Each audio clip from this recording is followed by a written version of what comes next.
I'm gonna call us to order then at 5:32. The City Council Transportation, Energy and Utilities Committee. And I would entertain a motion on our agenda. I move to adopt the agenda as written. And I'll second. Any discussion? Seeing none, all those in favor? Aye. Aye. That passes. And then the next thing we have on our agenda, is adoption of the minutes from our meeting last week, 9/24. Could I have a motion on those? I would move to adopt the minutes. Second. Discussion? Seeing none, all those in favor? Aye. Aye. And so adopted the minutes. And I think I heard of it. Yeah, sorry, we're just having a Okay. tech issue. No, we just jumped in, Evan. We're just at, we just adopted minutes and now we're in a public forum. We have, looks like maybe 4 speakers signed up in the room. And the first is Richard Hilliard.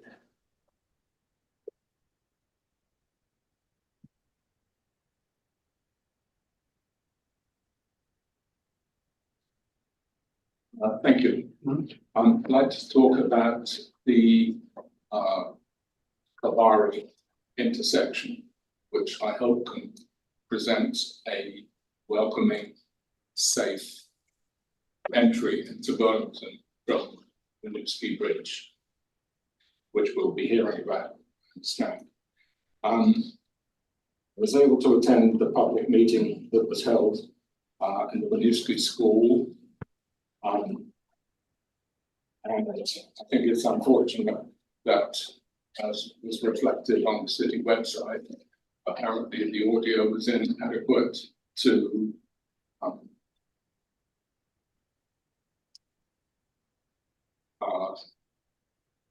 how would you say it? It was challenging for those who were remote to hear it. Okay, all right. So what we saw in the written report were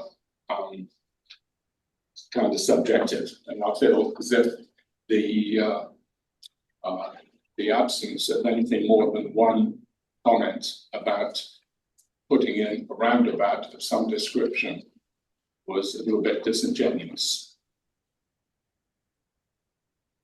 I'd also like to say that I haven't seen anything on the city website. It might be there, but I haven't seen it.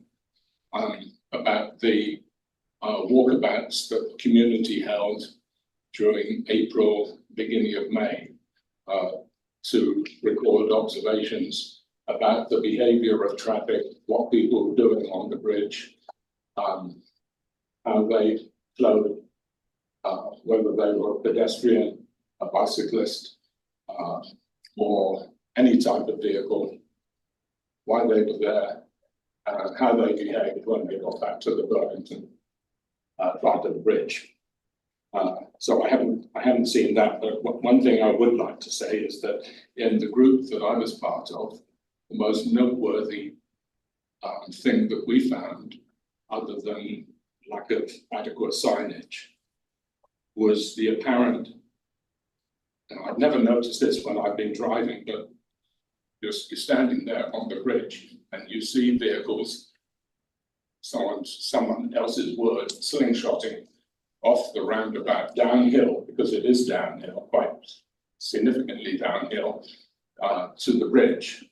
And if the lights are green, you can go straight through at 35, 40, 45 miles an hour.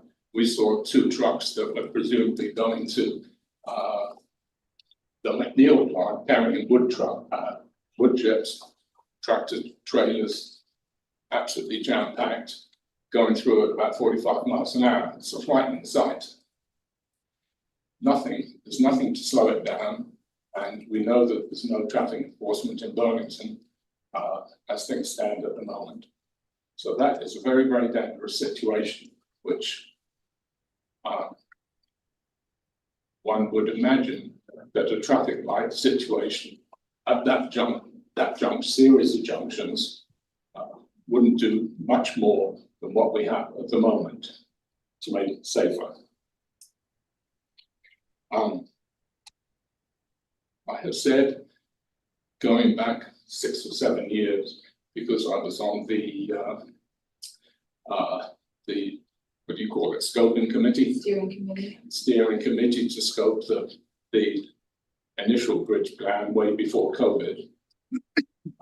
And one thing I kept on saying is that a roundabout is challenging. Physically, it's challenging at that intersection. There are grade problems, and there are 1 or 2 furthest historic buildings, which apparently we've got to be respectful to dominoes and people like that. So I don't get it, but I hear it. So if you can't have a roundabout, have something that acts as a roundabout, but it's not round. I think the first roundabout in the United States was Columbus Circle in 1904. Does that sound about right? In Manhattan. The first one in England was in a place called Letchworth, which is about 40 miles north of London. And that was in 1909. What they've also got is a thing called a longabout in Letchworth. And I can link this to anyone who wants it and leave you a copy for your committee. If you provide it to us, we can land it. Yeah, I will, yeah. And they say that the usual sort of observations, traffic congestion has decreased, travel times have improved, overall driving experience has become more pleasant and efficient. It happens to be a place that I know very well. I used to work there, and I visited quite frequently, but not since 2 weeks ago. It's current, it's practical, and it is quite rectangular. People used to call it the dumbbell, now they call it the longabout. The point is that the proposal that that we're being presented for the deal with that junction, that intersection, cuts off Mill Street, which is a commercial street by the Chase Mill, makes you go right out of Mill Street to a different town to circle round and come back again. I don't think that's right for Burlington. I don't think it's the right thing to do. It also doesn't do anything to improve the flow of traffic on Barrett Street, which it can be horrendous. It could be about 5 or 6 traffic light cycles with traffic backing up, as DPW knows, way onto Grove Street. So something needs to happen to improve the flow. If a traffic light solution is part of it, that won't do it. And it is a solution for 25 or 30 years ago. It's not a solution for 5, 10, 15, 20 years in the future. Lastly, inadvertently, did an experiment of a case of having to, in my retirement profession, which is career advancement of being a school crossing guard. And I work on a junction in an intersection in the Old North End that's 5-way, 10 sidewalks crying out for a roundabout, but that's not the point. About a month ago, Monday morning, traffic lights were out, blinking reds everywhere. I thought, I'm in trouble here. I don't know how the hell I'm going to handle this. So first pedestrian came across, I said, we're guinea pigs. We're gonna go in and try and find an optimum time where we can go into the middle of the road, stop the traffic, get you across. So we did that. After that, it became quite easy. No time at that time, in that for the 35 minutes that I was there before they fixed it, at no time was there a queue of more than 2 cars, 2 vehicles in any one direction. Whereas very often there's 10 or 15 vehicles on Intervale or on Wall Street going their ways. It occurred to me, you're standing there like a roundabout, circulating the traffic. The only thing that you don't do is if someone decided that they were going to go through the red light and hit me, that would be bad news. But they wouldn't do that if there was a roundabout there. It would slow the traffic down. So that's a silly example, but it is analogous a little bit as to what the challenge is to the traffic at that junction. And I hope that the committee would rethink their ideas to eliminate and dismiss a roundabout as being a solution for that intersection. So thank you very much. Yeah. Thank you. Eli Ogilvy? So full disclosure, I'm actually not a Burlington resident. I missed my Winooski meeting last week, so I thought I'd crash yours. So yeah, I just want to reiterate, I've read here a lot of people saying throughout Winooski and Burlington is that whole entire intersection is really dangerous, not fun to be a pedestrian, not to be a bicyclist. And I know there's a constant battle between maximizing efficiency of cars and also trying to keep safety a top priority. But I question why, well, I know why we're rushing the project, but I question why we are really trying to push 4 lanes, more lanes in the intersection, things like that on the Burlington side, especially when Winooski's downtown is right there. It's one of the most densely populated areas in Vermont, and I don't really understand why we're continuing to presume that everyone wants to drive a car across that bridge. I've seen renderings of the new bridge, and it looks better than what initially was proposed, so appreciate what work is being done there. But I just hope that there's maybe a little more we could do that increase the walkability and bikeability of that area, and maybe, you know, reiterate what someone else said, but you know, something that actually slows cars down, because right now people are just gonna pass each other those 4 lanes.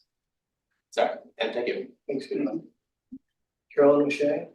I actually thought it was just signing in, so I'm just here to listen. Okay. Sorry. Cyril Flash. So I want to reiterate the observations or repeat some of the observations already stated in terms of the Winooski Bridge traveling and including the intersection on the other side called Kabari, I guess. I also happen to be part of a group that we actually had radar guns, and we found the lowest speed around 30 and the highest speed apparently 51. But I think the main one of the main issues is safety. And I know I've said it many times before, but not everybody here has heard it. Safety usually has a direct relationship to speed of travel for automobiles. My understanding is the most effective way to reduce speed, there are 2 ways. You can reduce the road size, in other words, take lanes down from 4 lanes to 2 lanes. And what's the other option? I don't know why it's escaping me at the moment. Regardless, my understanding is that the design of the bridge is pretty well established, at least in terms of DPWs and other people's CCRPC or maybe the TUC, I'm not sure. The design one apparently wants to be 4 lanes. I do want to put a minor or a major plug in for seeing this bridge situation and the intersection on the other side as a unique opportunity for the city to say, hey, we're gonna do something different. And the reason I feel like we want to do something different is that we already have 4-lane major roads coming into the city, whether it's whatever you call the new north end, that north, whatever that breezeway is, where people go 50 miles an hour. There's that on the north side of the city. From the east, there's Main Street, you got 4 lanes, you know, and we've got this contraption here, this parkway. I feel like we've got enough of 4 lanes coming into the city. Why, honestly, want people coming off the interstates and then 4 lanes cruising straight to downtown? It's not 25 miles an hour, even though it's posted. People don't do that. They come off at 50, they can barely understand 35. When it hits 25, they're still going well above that. So again, you have to narrow the lanes, reduce the lanes, and I guess that was the other one of the two, is not only do you reduce the number of lanes, but you reduce the size of the lanes. And I really feel like it's gonna take extreme measures. I happen to live on a street called East Avenue, where we've had these chicanes installed that I think are actually working a little bit, but mostly people continue to go 40 miles an hour. They just do it a lot more easily. They pay more attention. So I happen to be a proponent of reducing speed probably everywhere. 25, I think what the city did years ago is really a good move. But again, unfortunately, there's no enforcement. So if you don't have enforcement, you really have to force people, again, reduce the lane size and reduce the number of lanes. So my understanding is, again, the Winooski Bridge is gonna be 4 lanes, and Chapin says that, yep, it can be reduced down to 2 later if that's what the will of the people is. I think that's a waste of money, but I'm willing to try to be flexible.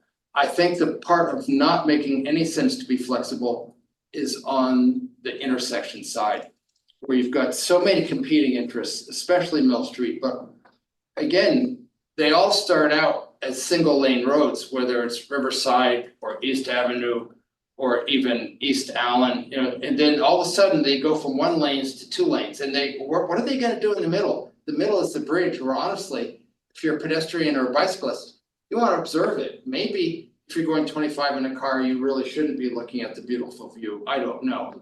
But people with wheelchairs or bicycles or pedestrians should be able to take advantage of that view.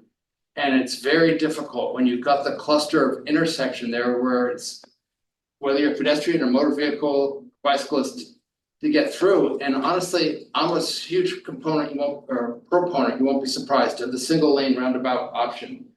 My understanding is it fits in there with no adverse effects on historic structures.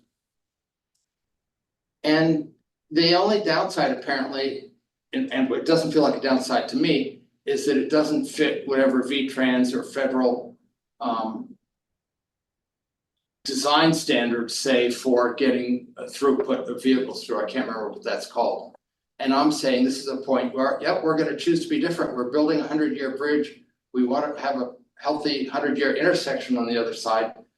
Let's do it with a design we know works, where my understanding is that the signalization is just gonna be very difficult, and it doesn't meet everybody's needs. For instance, Mill Street, where my understanding is that a 1-lane roundabout would fit everybody's competing interest needs, whether you're a bicyclist, pedestrian, or automobile person. So I think I've said enough. I may have left stuff out, but I'm happy to come back either by phone, email, or in person if people want to hear about it. But again, I see it as a unique opportunity for it to say, we're gonna do something different here. And honestly, you may have heard me say it before, but I feel like if we can't get the design right, I'd advocate for shutting the bridge down for motor vehicles. We'll let the pedestrians, the bicyclists, the wheelchair people use it. It'll probably last for another 50 years. And say, yep, we're gonna, even though the money's dangling out there, we're in a hurry. Maybe it's not something we should rush into unless it fits our design needs. Thank you, sir. Yeah. Eric, Brooks? Hey, thanks. So my name is Eric Gross. I'm the chair of the Burlington Walk Bike Council, but I'm speaking as a myself, not as a representative by council. So I too am disappointed with 4 lanes and with lack of a roundabout. They've already spoken about those things. So within the existing general structure of the proposed structure of the bridge and intersection, well, first I want to just acknowledge the changes that have been made to improve conditions for walking and biking compared to earlier drafts, making the western side wider, shared use path wider. I like the option of an underpass, if that can happen, that would be great. I appreciate the fact that be reallocated in the future, as Cyril referred to, and efforts that have been made to reduce crossing distances, but are still one of the main concerns, well, the main concern overall is speed, as everyone else has said, and finding ways to reduce the speed of traffic going through that intersection. There's a lot of pavement in the middle of that intersection on the Bernard side, on the Burlington side. It's just a huge swath of pavement with vehicles going every which way. I feel like if you're going to have a signalized intersection, I feel like it can be made tighter, and or you can put something in the middle that just acts as I mapped it out. There's room, not a lot, but there's some room in the middle for something that would act as a block to reduce traffic speeds and prevent people from going too far off. But better than that would be tightening up the intersection quite a bit further, forcing people to go more at an angle, which will slow them down. And also at the same time, reduce crossing distances. Because right now, for example, on Riverside going westbound, I don't know why there's such a wide, at least on the plans, it looks like a pretty wide entrance to Riverside. It narrows down later, but the entrance to it is quite wide, which adds several feet to the crossing distance. I don't think we need the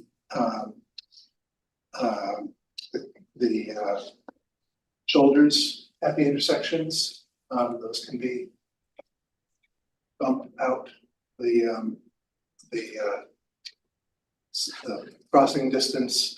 We can bump out the crossing portion at the intersection and eliminate the shoulders.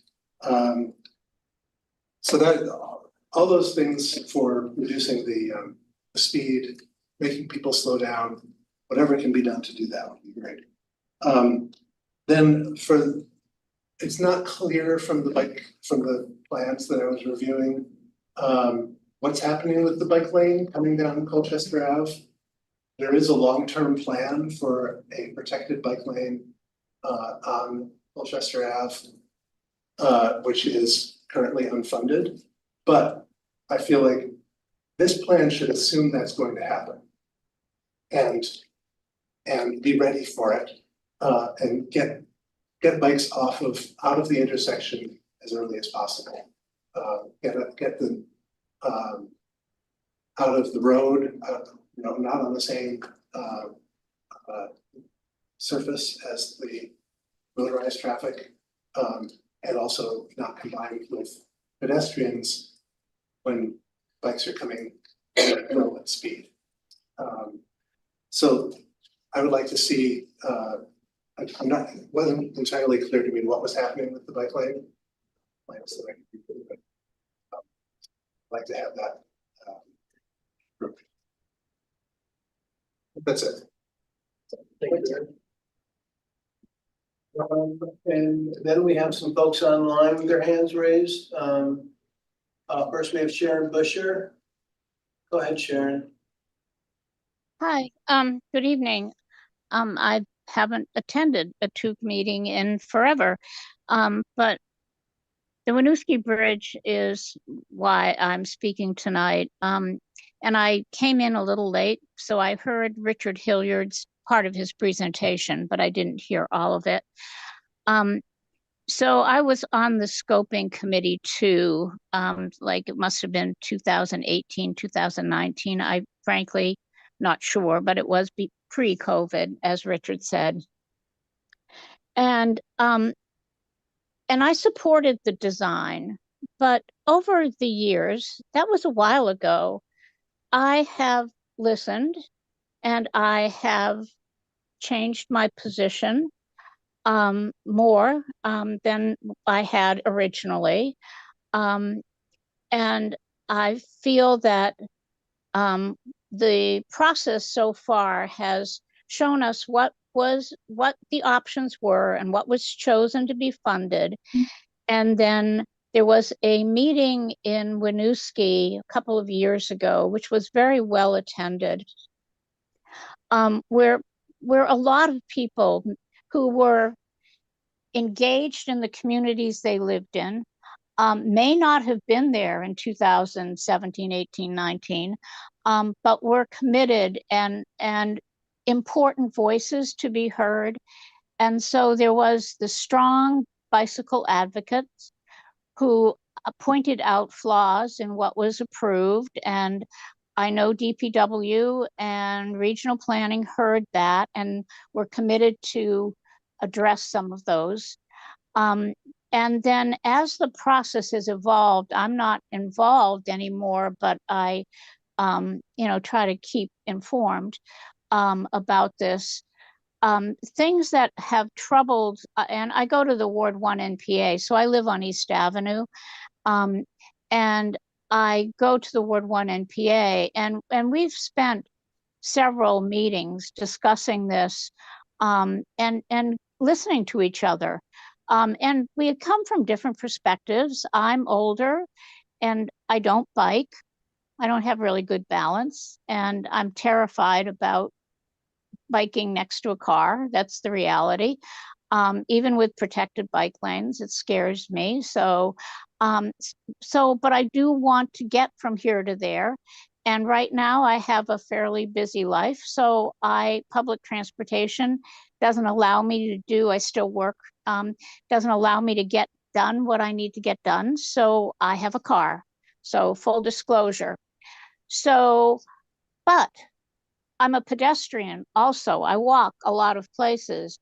So my issues with the bridge as it's formatted is that the design that was presented to us, and I'm not sure it's had any modifications, had a pedestrian lane and a bike lane, but there was no barrier or protection between the two.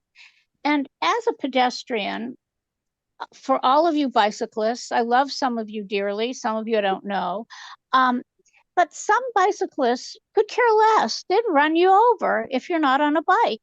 And so I feel that you need that protective barrier. And any design that actually gets constructed needs to protect each means of transportation. The vehicle has to be there. They're all powerful. The bicycle needs to be protected from the vehicle. The pedestrian needs to be protected from the vehicle and the bicycle. And I feel that any modifications really that will be solutions to a problem, a multimodal problem, need to have those barriers, those protections in place. So I'm looking at safety. I agree with a lot of what has been said, and I have a different opinion on some of the other things that were shared. Cyril and I really are good friends, but he's a biker and I'm a car person. But I want him to be safe, and I respect his opinion. So there. The other thing that I wanted to say is that Mill Street, it's a little basically dead end street. There's a connection out onto Chase Street, but not really. And it's this microcosm that has wonderful innovative little businesses and revitalization. Now, it's a postage stamp in relation to everything else, but I don't want that thrown out because it's small. Winooski was a small city. We didn't throw them out. So this little microcosm needs to be respected, and we need to make sure that we don't strip them of access. And the solutions so far have been half solutions, not complete solutions. And I continue to be concerned about that. I know a lot of other people addressed a lot of other things. Unfortunately, I will say one last thing, Mark, and committee, and then I'll be quiet. But the roundabout, the 2-lane roundabout, which I really think would be a great solution, just doesn't fit there. And I don't think a 1-lane will accommodate the traffic. And maybe Cyril and others are right that we force the issue, but I think we'll strangle. I mean, we want Riverside Avenue, some of those businesses to flourish. We want people to be able to access places, and we don't have adequate public transportation. So to build something that we don't have the rest of the infrastructure in place is problematic to me also. So I feel we're stuck with trying to figure out another solution. Richard said something that I roundabouts, people say, they're round, they're circle, but he said maybe they don't have to be that shape. Well, I don't know. Can they be oval? Can they be different? Can that solve the problem? I'm not sure, but it intrigued me, and I don't know enough to give any feedback on that. But thank you so much, committee, for doing your work, and hopefully listening to all the people that live in close proximity to the bridge and care about the solution. Thanks. Thank you, Sharon. Next up, we have Peter Duval. Go ahead, Peter. Can you hear me? Yes, we can. Thank you very much for the opportunity to comment. I'm Peter Duval. I live in Underhill, and I was the founding president of the Vermont Bicycle and Pedestrian Coalition, and I can count among my collaborators Tony Reddington and Lusk, luminaries in traffic and pedestrian bicycle safety.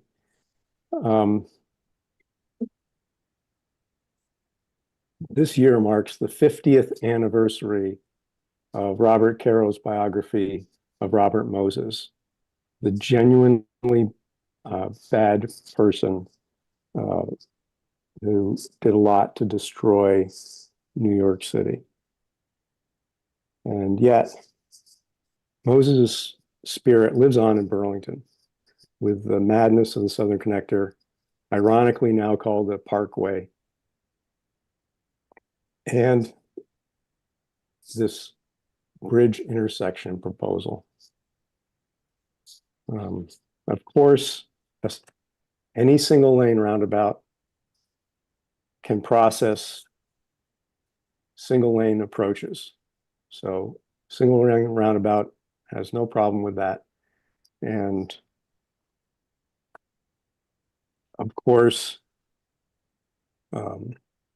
traffic engineers choose to kill and injure motorists and cyclists and pedestrians and cause traffic jams when they choose to build signalized intersections. But that's not why I'm here, to help traffic engineers sensibly deal with their traffic projections. Burlington, politicians and managers, and the public for sure, have made a lot of noise about climate and addressing the climate crisis. Any climate response is going to create a totally different traffic situation. Automobiles, no matter how they are powered, are incompatible with a safe climate future. There's no reason for automobiles to cross this bridge. The engineers have proved that by demonstrating that they can close the bridge in order to construct a new one. Your best course of action is to do just that, close the bridge to automobile traffic. And the Falls, Winooski, Mill Street, those are ripe areas for pedestrianization.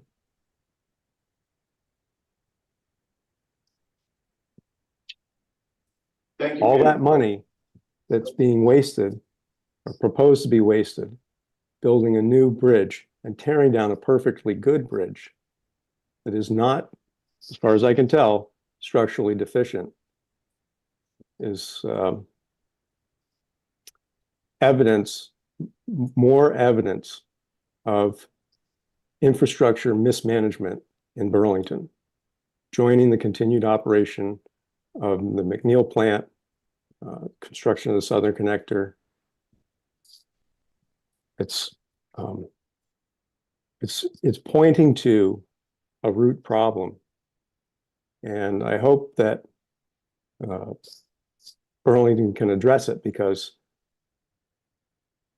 what happens in Burlington affects the rest of the state, and we really need Burlington to lead the way in getting to a safe climate future, one that's pedestrian friendly, does not tolerate single occupant vehicles in urban areas, and actually spends less money. This is an awful waste of perfectly good transportation and infrastructure dollars. Thank you, Peter. Next we have Jason Stuffle, if I'm seeing that name correctly. Go ahead, Jason. Yep, that's correct. Can you hear me? Yes, we can. Okay.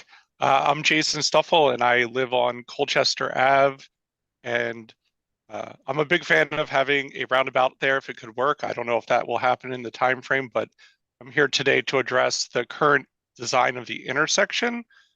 I am against adding a second downhill lane on Colchester Ave. That requires taking land from some of our neighbors, digging into the hillside there and putting up a retaining wall. And then there's a sidewalk with no greenbelt to the roadway. We already kind of have that situation on Colchester Ave at the cemetery, where the greenbelt is about 8 inches wide or something like that. And it is a very unpleasant experience with large vehicles going very fast, and you really have nowhere to be to get away from it. So that's a very unfriendly design for people using the sidewalk there. I don't think it's necessary, or is it appropriate to put it there.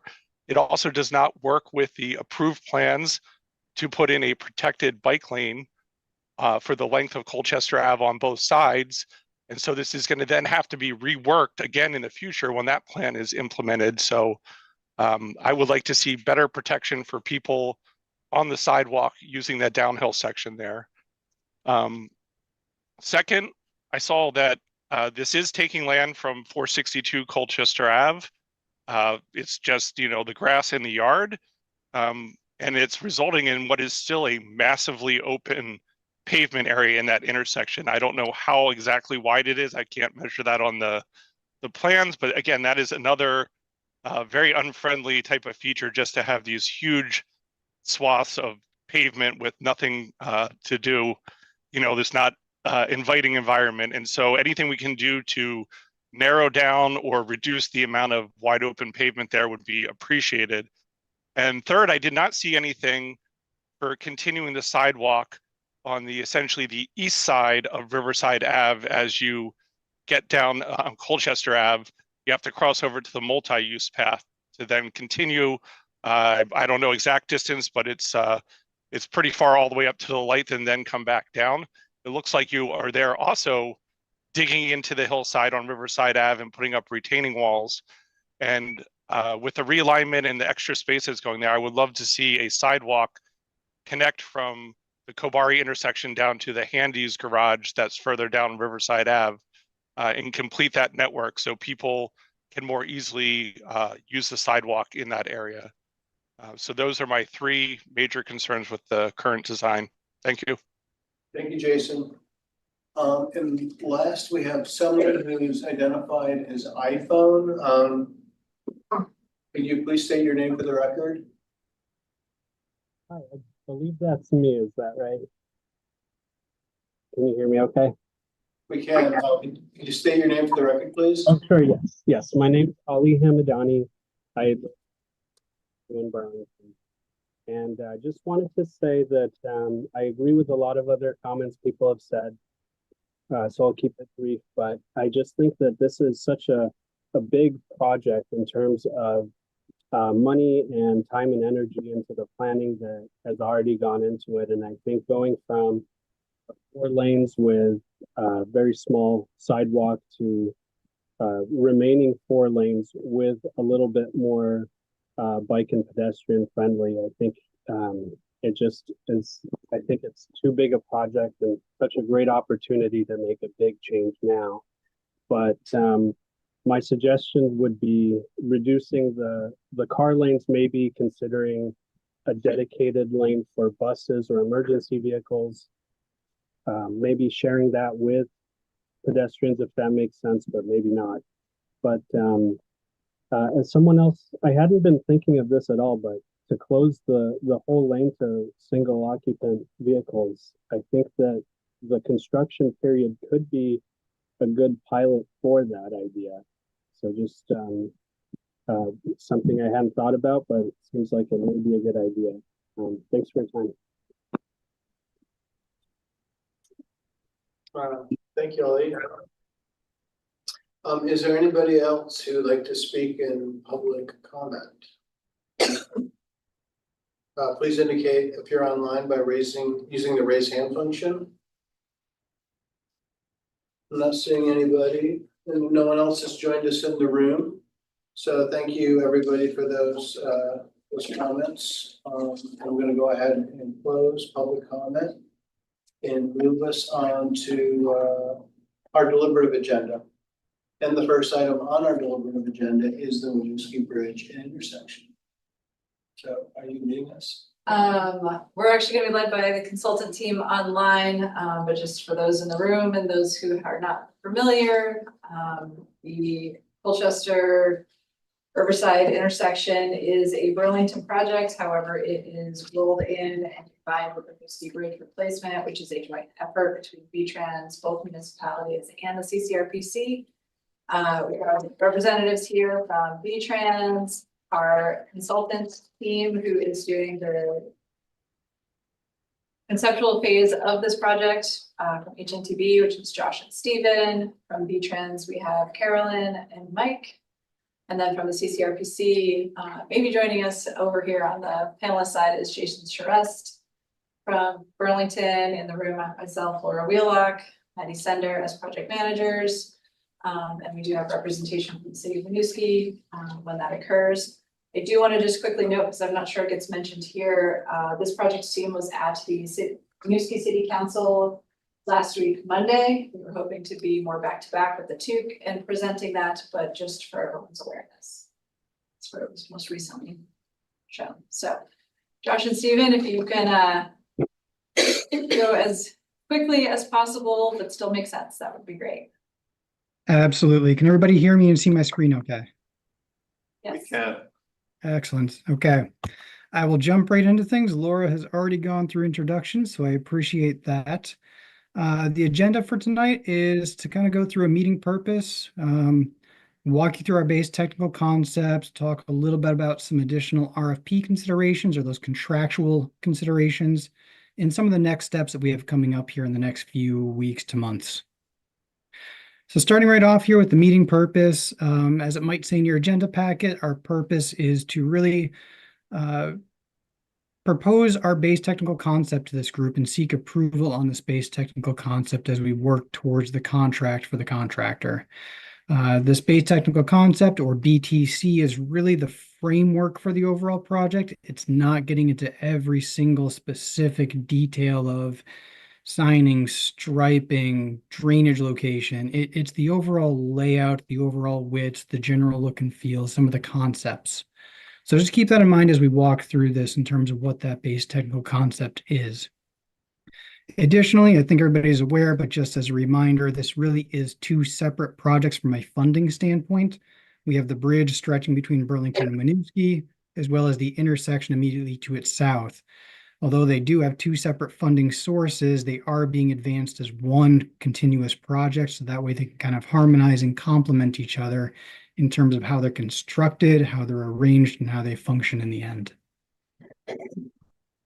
So I want to get into the base technical concept, and as I mentioned, as we walked through here, I really want people to keep in mind that this is the framework for the project. Again, I don't want to scrutinize details, especially in some of the renderings as we go through, but it's the framework of the project that's important in what we're proposing tonight.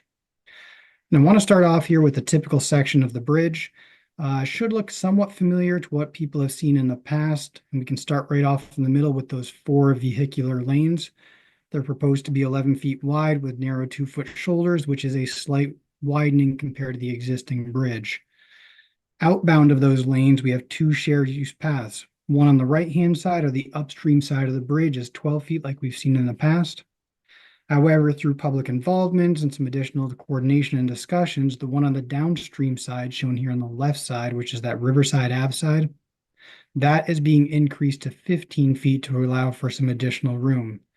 Again, we haven't looked into specific signing and striping and delineations to help guide people, but the space itself is getting wider on this downstream side. We did also provide prepare some renderings for this base technical concept. We used some drone imagery of the existing intersection that you see on the left-hand side of this screen. So that's an unedited drone photo. And we rendered into it the base technical concept that you see here on the right-hand side of the screen. Again, the purpose of these renderings were to get that framework and that base technical concept layout shown. It does not provide a lot of details, and in fact, these are slightly older, a few months old at this point. So some of the finer details of some of the bike and ped movements, etc., we'll talk about on some different slides coming up.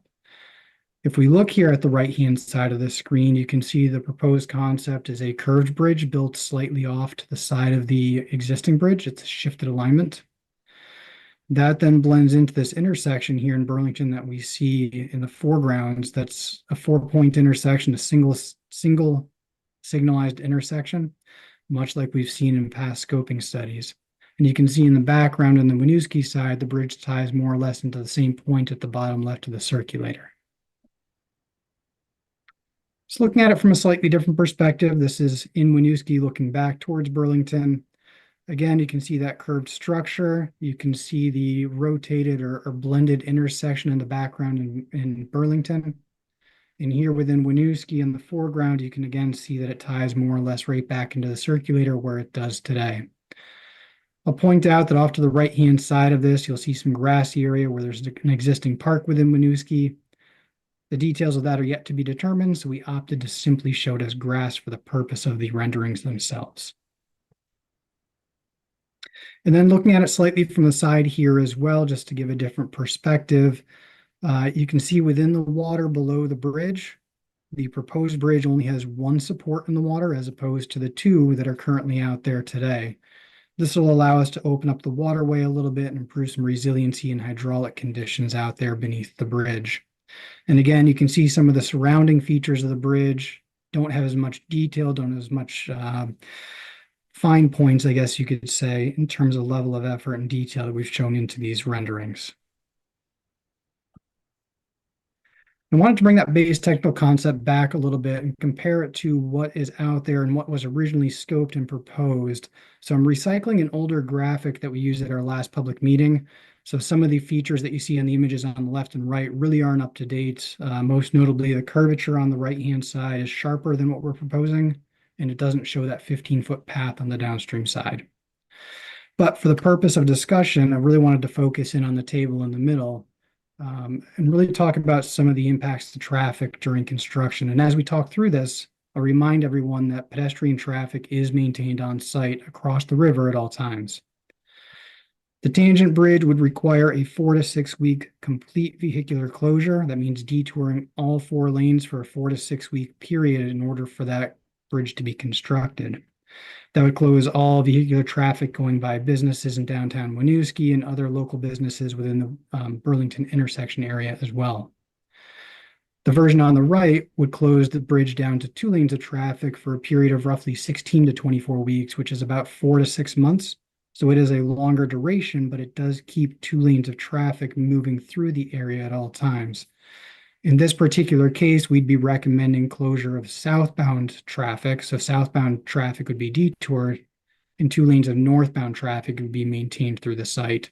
And this just helps a little bit with circulation around the detour. Which brings me to my next slide here.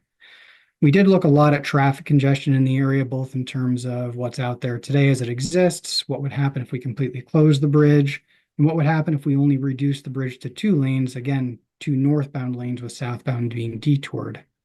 And I think perhaps the best place to look on the screen is the 3 maps on the right-hand side. The one in the upper right is a map of existing traffic conditions within the general detoured route. This is meant to be a stoplight color configuration, with green being generally free-flowing traffic, yellow being a little bit slower, and then red being that congested stop-and-go traffic. So you can see in an existing condition, there is some stop-and-go traffic, but the interstate itself is generally free-flowing. If we move down to that middle image, this is a complete bridge closure and a prediction of what traffic would look like within the region with that bridge being completely closed. You can see there's a lot more red lines, which indicates a lot more stop and go traffic and a lot more congestion. The only area we see green colors is right at the bridge because essentially there's no vehicles crossing the bridge at that time.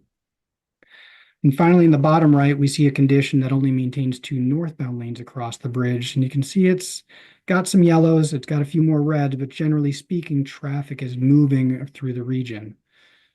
The reason for the northbound only detour is to provide a lot of right-hand turns with the southbound detour traffic going around the interstate, coming off at 14 and working their way into Burlington. So it's a purposeful decision to detour the southbound traffic in order for this level of traffic movement to occur. Now I want to talk a little bit more about the intersection itself too. I kind of mentioned earlier that there's the bridge project and there's the intersection project, and we're advancing both of these to help complement each other and harmonize as one project for the betterment of the overall site.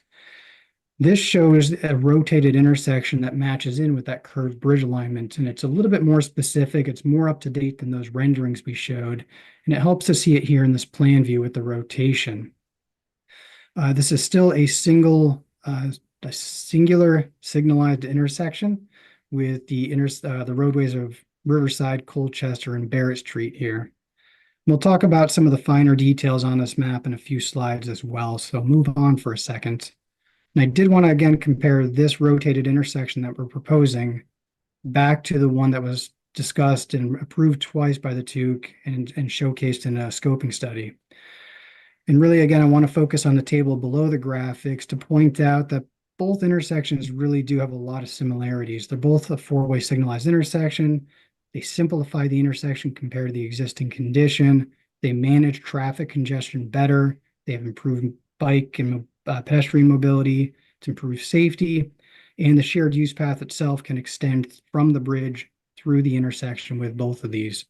So although they might look a little bit different on the surface, they function very similarly. The one on the left essentially has Colchester Avenue being the through movement from the local roads onto the bridge, whereas the one on the right prioritizes Riverside as the through movement since it has slightly higher traffic volumes anyway. So that's the base technical concept overall. Again, that was meant to be the generalized layout of the bridge, the generalized layout of the intersection, the number of lanes, things like that. But there's a lot more that we need to put together and talk to in order to put those contractual obligations in front of the contractor. And that's where I'd like to introduce these ideas of prescriptive and flexible requirements. These are things that we're going to write in the RFP, the request for proposal. And these are the types of requirements that we put into all these different types of design build contracts. So this isn't something new. This is something we do every time. A prescriptive requirement would be some type of item or action that has a specific parameter, no exceptions taken. So something like the bridge shall have 4 lanes and 2 shared use paths. It's specific, it's required, there's no exceptions. A flexible requirement is something that has a little bit of wiggle room, but it still has some established boundaries with it. And we'll get into some examples of that. But this allows the contractor to come up with a final design that meets their comfort, their best means and method for construction, and helps them drive down costs and schedule implications to the overall project. Again, it's a flexible requirement with boundaries, so we still have oversight in all that happens. Couple examples of prescriptive requirements. I already mentioned the bridge cross section having 4 lanes, 2 shared use paths. It'll also be prescriptive in those values that we see here in the cross section as well. Other examples would be the bridge shall be a 2-span bridge. I showed you guys that side view of the existing and proposed bridge. The existing had 2 supports in the water compared to the 1 support we're going to have in the water going forward. We're also going to have minimum hydraulic openings or waterway openings to improve the floodway, improve resiliency, and avoid any sort of washout type considerations. There will also be historic commitment requirements and the requirement that this will be a signalized intersection. From a flexible requirement standpoint, we've got a few examples to share here, but there's going to be many, many more than what's on this particular slide. First one is the bridge itself will be approximately 360 feet long. That might be balanced a couple feet either way, whether it's 358, 362, whatever it might be, in order to improve that waterway opening and get that under bridge path over in Winooski, etc. Also, the bridge location and alignment, we'd allow some wiggle room. You can see it within the red line shown here on screen, whether it's about 20 feet downstream of existing or upwards of about 75 feet from the existing.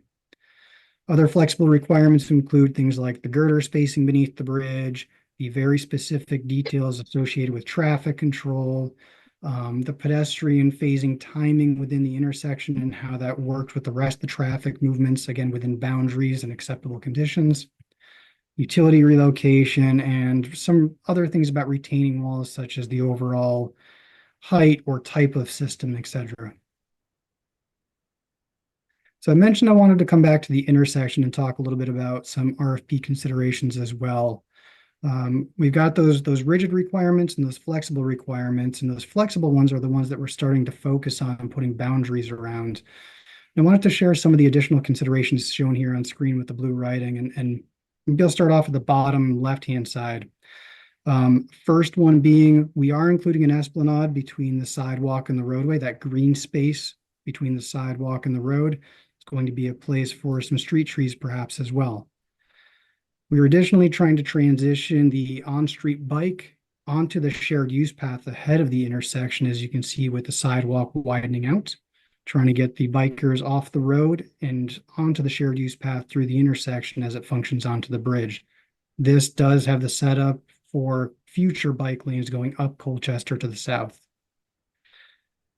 We're also looking at parking for loading and unloading along Barrett Street, the shared use path configuration through the intersection, additional details at the Mills Street crossing. And then if we go to the opposite side of the road, that river side of the road, we are looking at some green space there and some landscaping between the shared use path and the waterway. And perhaps a little bit subtle is a bit of a kind of a greenish brown strip right along the river that follows the road and wraps under the bridge. This is that potential underbridge path that's been mentioned at past meetings. I think I heard a few people mention it tonight as well. We're still looking into details surrounding that underbridge path. We're looking to get some public feedback at an upcoming public open house. We're also looking to talk to property owners and continue working with the design team to understand the benefits and the pros and cons associated with this underbridge path to make sure it's a worthwhile investment. And finally, just another view here looking back at the intersections and some of the features. Really want to focus that on the left, we're showing the pathway right along the roadway with green space to the right between the path and the river. Versus on the right-hand side, we're looking at options that puts that green space between the roadway and the path. So again, just some different perspectives showing the yeah, four-way intersection and some of the movements with pedestrians through the area and where the green space is. I also want to take a step back to traffic control on the bridge one more time as well, associated with the base technical concepts. And I put it down here in the RFP considerations because we're still working through some of the finer points associated with this.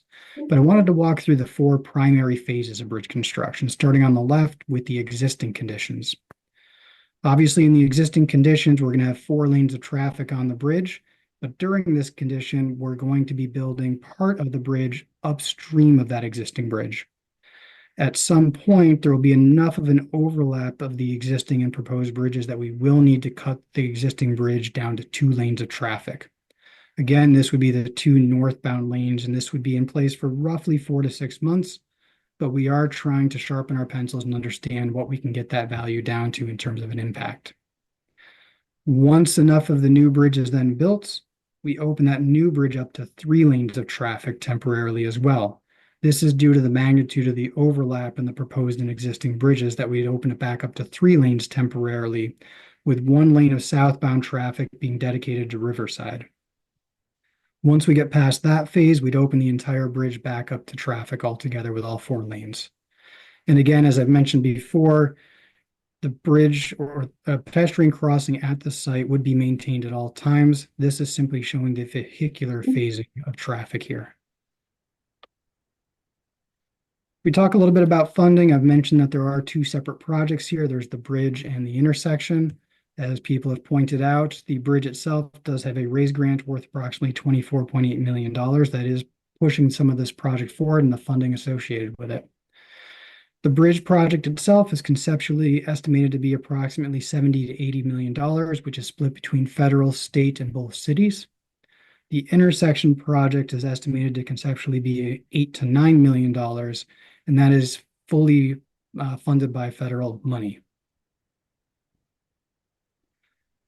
Moving on to schedule, I've shown this in the different presentations and it's available on the website as well, except for that yellow box is slowly ticking along here towards the end of 24.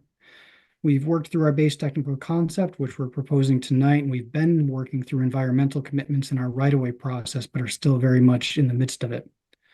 Looking forward, we have a couple years here before we actually advertise the project for construction.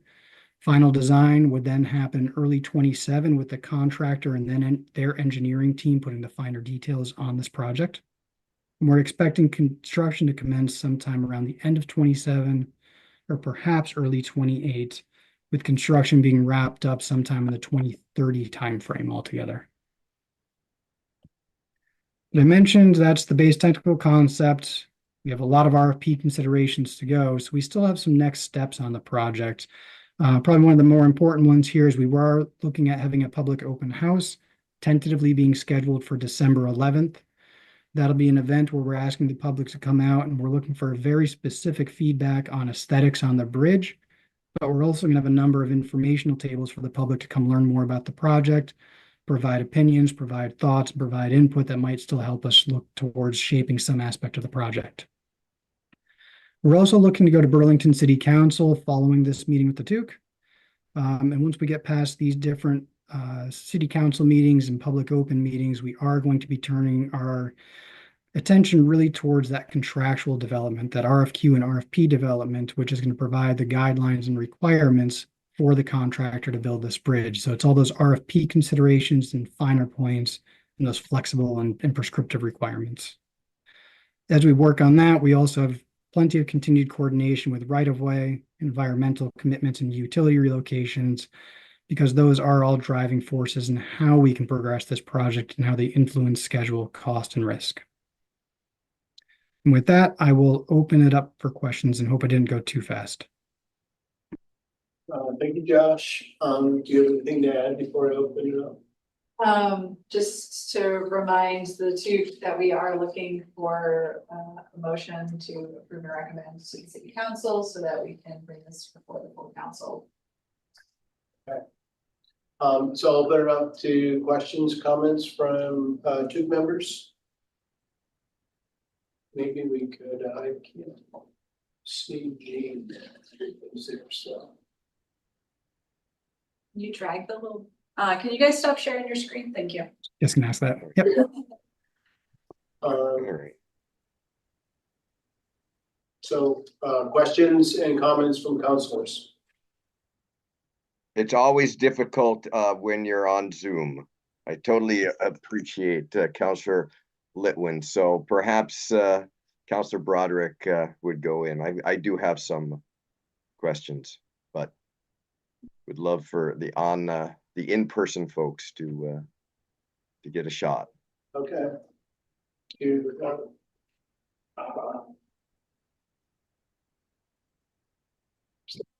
Otherwise, I mean, if I'm happy to ask a question or two if you prefer, Gene.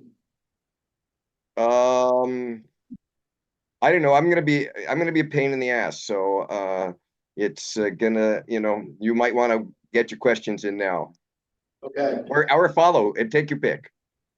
Well, I'll go. I just had some questions about some of the comments we heard during public comments. Specifically, I was wondering about former Councilor Busher's question about separating the pedestrians and the bicyclists, and on the is it the south side of the bridge? There was a wider. Is it the south side? I got The bridge goes north-south, so So upstream is the it'd be east, the, I downstream guess, is the west.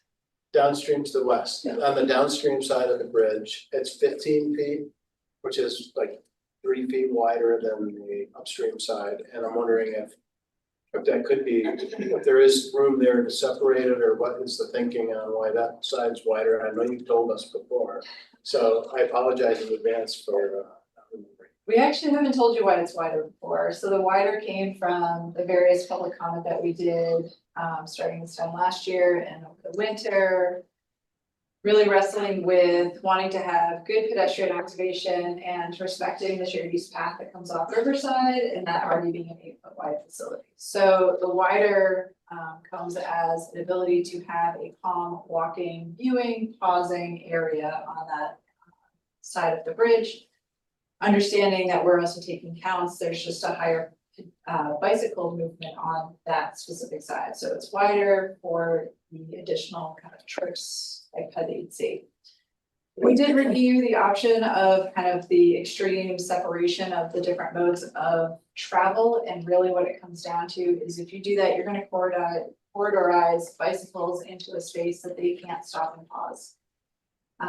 And so really HNTB, through their significant experience, did a study of different ways different municipalities have provided guidance to walking and biking, and we're going to request that those be part of the proposal. So we are going to provide guidance for bicyclists as they use this shared space with pedestrians, but not a hard barrier. There's some other maintenance challenges with that, but really there's a significant user component as well. And my other question was around, we heard comment tonight, we've heard it in the past about the preference for a roundabout. Now, I know when we talked about this in the tube back in 2023, we talked about the space constraints. And so are we at a point, it seems like we are, with one of the prescriptive sort of requirements is that it's a signalized intersection. So we're beyond the discussion about roundabout at this point because of those, I think there was just not enough space for a 2-lane roundabout, and there was significant obstacles and right-of-way acquisition and things as well. Is that true? Could Yep. you summarize that just so we have that again? I know you've probably done it. There's a pretty sizable list, and the roundabout again early on only existed because the timing of when we did the study, the scoping study, V-Trans prescribed you must review a roundabout option. So first and foremost, as I learned more about this project, I learned more about BPD's dam, and there's really a large limit of space that we just can't touch, and I am fairly certain that the roundabout option didn't quite even understand those rules and requirements when that was done. The bridge itself, you guys saw on the screen, there's about 20 feet that we can go further, closer to the dam. But really on the Burlington side, on the land side, we can't widen that. We're as close as we possibly could be.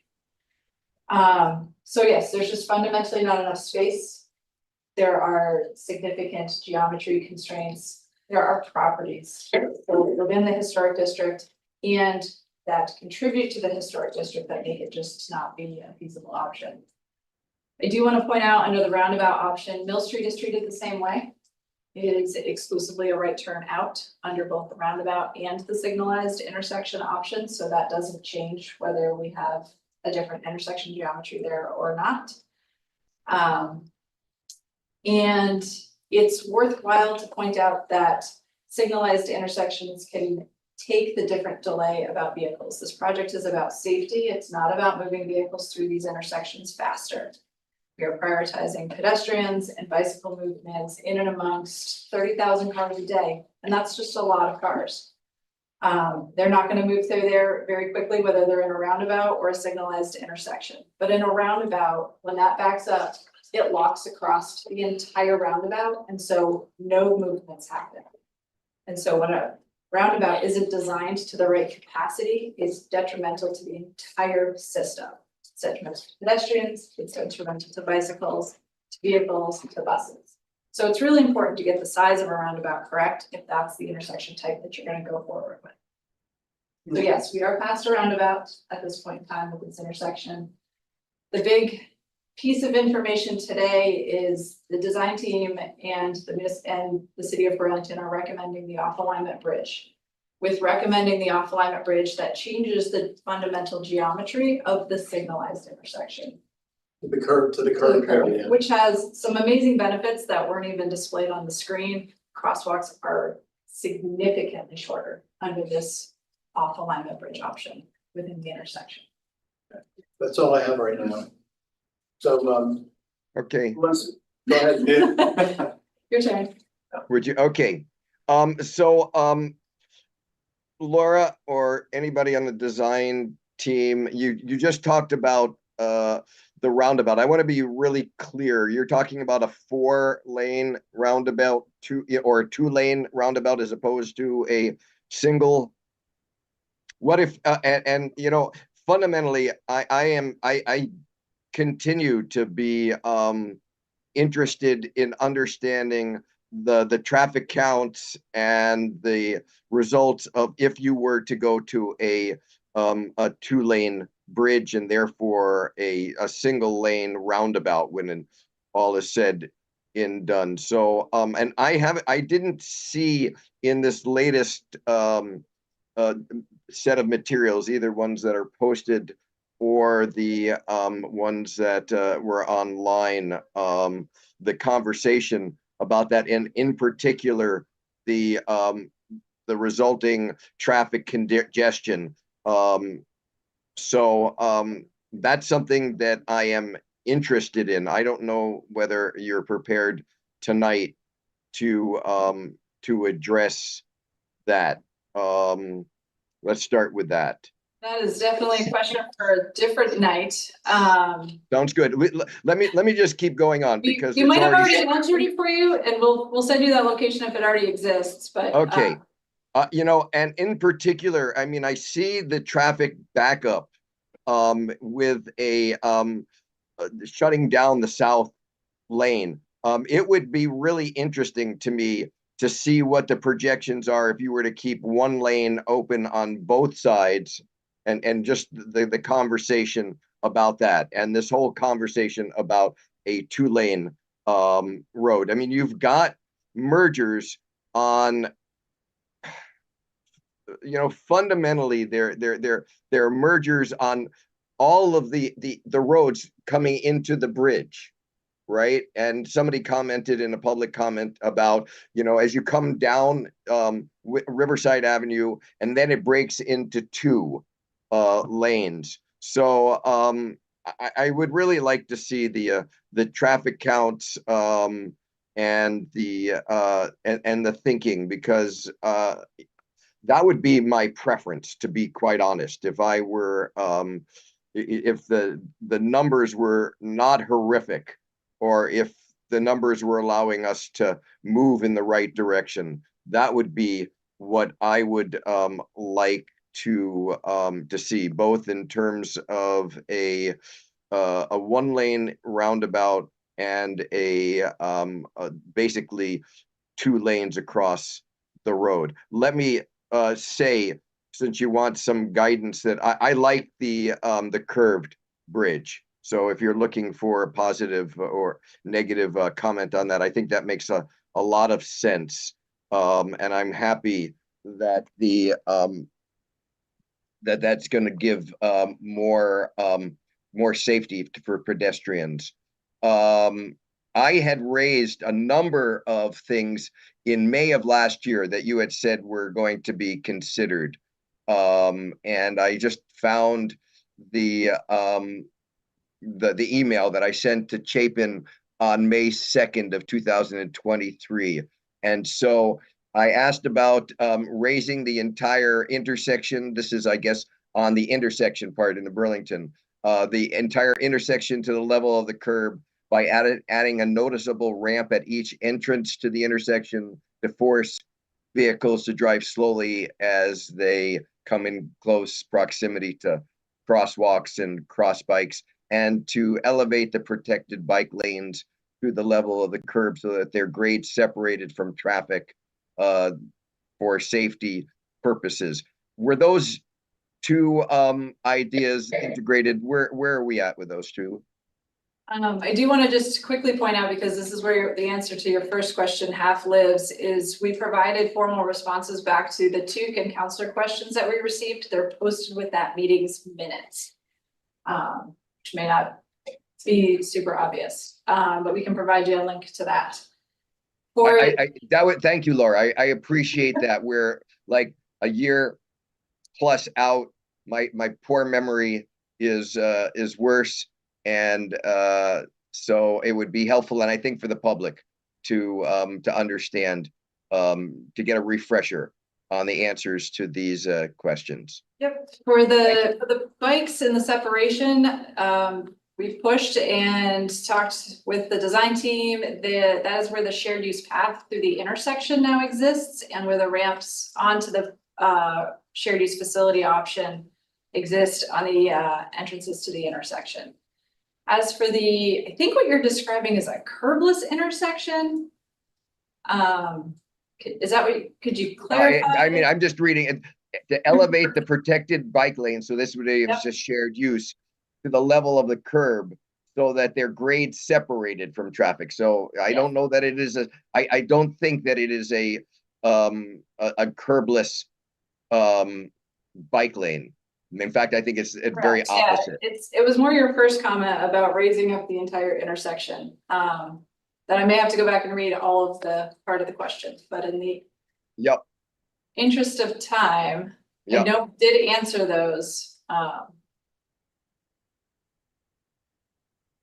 But I also don't know that these are critical parts of the BTC, but in the preference versus required. Right, that's a good conversation. I mean, the design as staff showed, Gene, it did have the shared use path up at the curb height through the intersection.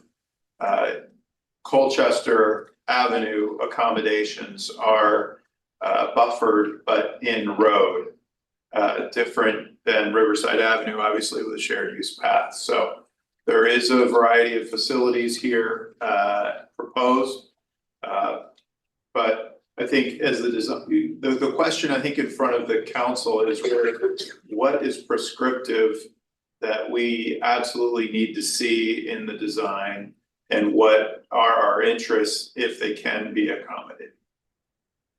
So I think in the interest of time, if you can go back to my May 2nd, 2023 email, time is 2:48, and give an update on the answers to how all of these requests that I've made are addressed or not addressed, or possible or not possible, are questions for prescription versus flexibility, and what if it isn't prescriptive, how we can ensure the equivalency of safety. That would be helpful. Unfortunately for you all, let me end by saying that I think that I just need to get the answers to these and the initial question in terms of the roundabout and the number of lanes and the impact on traffic, and if you had one way both ways, before I can vote. So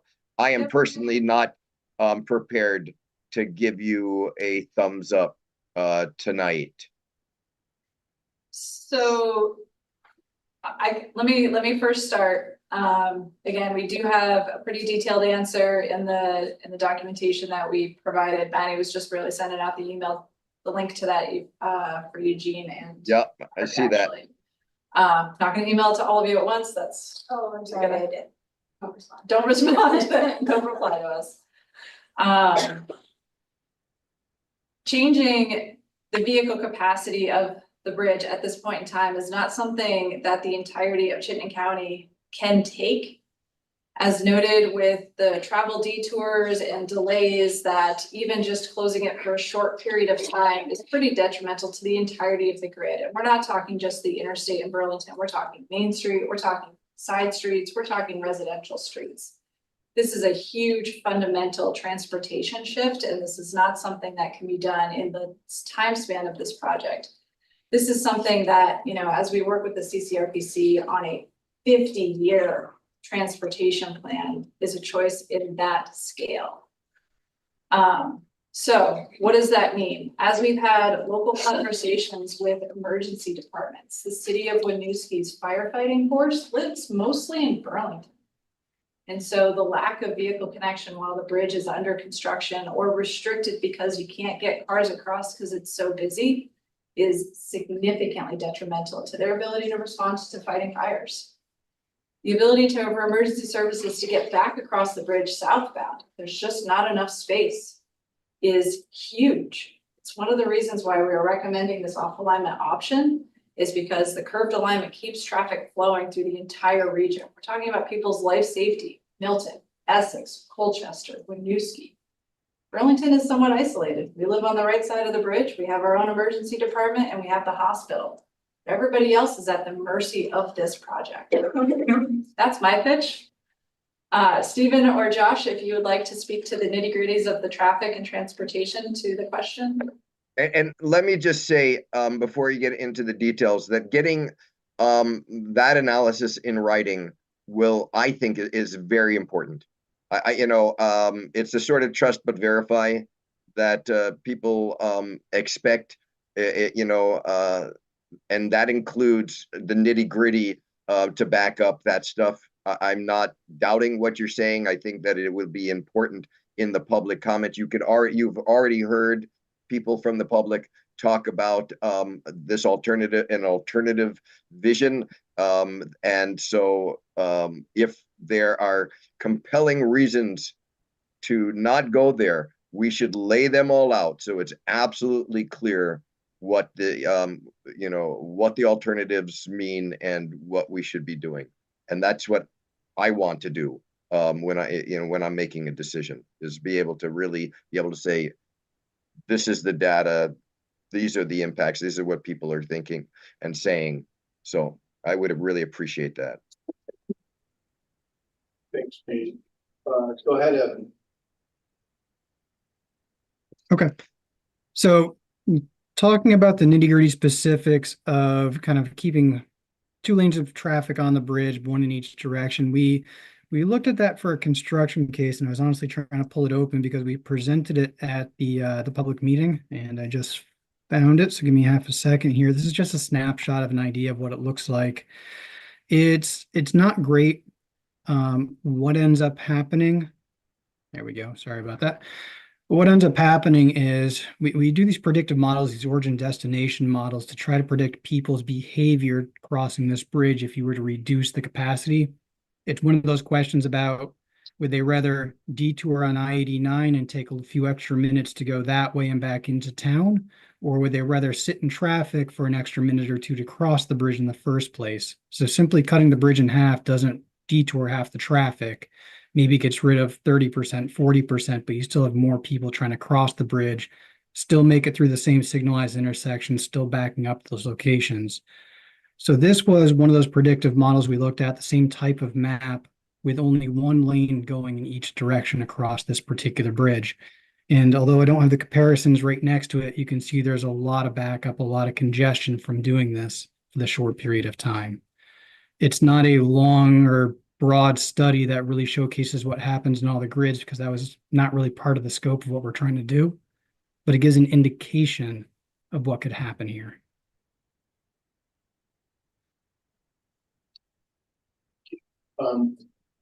I see Evan's got his hand raised. Go ahead, Evan.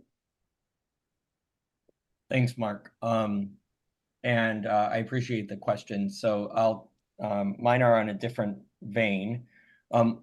Just not sure if I missed it, but what was the local match for Burlington as a proportion of the total project budget? So Burlington's portion is 5% of the bridge. And so That results out in dollars and cents, it's 3.6 million or so, depending on where the estimate falls. Plus non-participating expenses. Correct. Which you don't have for the bridge. But really. you don't have for the bridge. And okay. even ironically, the intersection side's a reasonable area of town. Right, so soils at the intersection are still ours, right? They are. Yeah. They're not like Pine Street. Yeah. So ballpark, what are we in for if we approve this? We've already approved it. So the city council approved the finance and maintenance agreement back in I was gonna say February. I think it was February. So earlier this year, and that committed our financial participation in the project. What we are approving tonight is actually with the off alignment option, something that is a little bit less expensive than if we go with the on alignment option, because the on alignment option has more off-site improvements. It needs to make the interstate be 3 lanes in both directions during construction. It needs to have other intersection improvements to be able to handle all those left turning traffics that Josh had mentioned that we don't have by allowing the curved alignment bridge. So this is the cost-effective alternative. Okay, and then Chapin, and thank you for reminding me when we approved that, because these meetings, like Councilor Bergman said, all start to blend together after a while. And I remember specifically asking or suggesting outreach to Redstone and to tenants of Chase Mill. And so I'm wondering if you can speak to, we're now 8 months past February. What efforts have you made, and please describe them, and what have those conversations looked like? Yep, ahead, okay, Josh. that's me. Yep. So we have property owner letters being set up again to talk to Chase Mill a little bit more. So a lot of our focus has been trying to understand some of the implications to their property in the meantime. You know, we mentioned something like the underbridge path potential. If that were to be built, that has huge right-of-way impacts on that property owner. So that's one of the things we want to talk to them about. But we also want to understand from others if it really has legs to move forward before we scare them with a potential acquisition. We're also looking at utility adjustments, how it enters their mill building, where it comes from, what it means for downtime, what it means for traffic impacts, parking access. Really trying to get our arms around everything for a bigger, broader conversation than what we had with them previously. Previously, it was more of a, we have a project coming, we think this is about what it's going to mean, but we're trying to get a little bit more detailed as we go back to them. So the tenant outreach, what has that looked like? Because that is very different from speaking to the property owner and manager. So far, we haven't had specific tenant outreach. Certainly, we reached out to them for the public meeting settings. We have them on distribution lists and so forth. So we have reached them and encouraged them to come out and voice an opinion on what's going to be happening. We haven't specifically gone to them to meet with them one-on-one. Correct. So one of the big implications I see here, and I just want to make sure I'm not delusional, but what you're suggesting is that, and correct me if I'm wrong, that if you're coming off of Mill Street and entering traffic, you have to take, and I thought this is what I heard Sharon say, that you have to take a right turn, go into Winooski and come back. And I'm going to be straight up, that's immovable for me.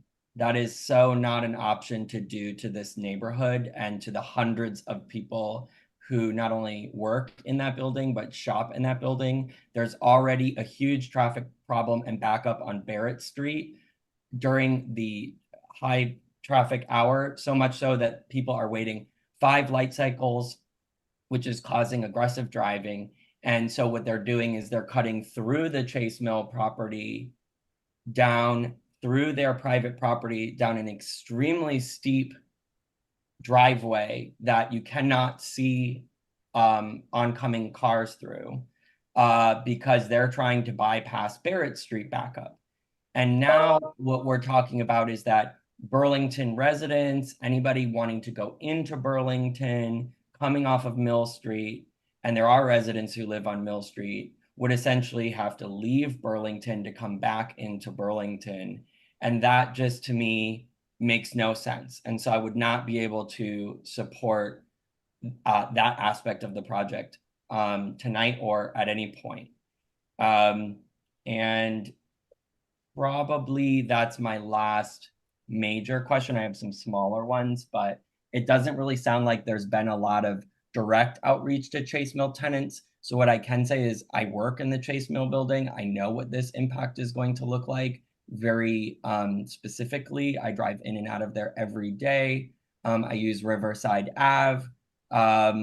And I'm all for the majority of what this project looks like and enhancing pedestrian safety and enhancing bicycle safety, but I absolutely can't support a right turn only option for coming off of Mill Street.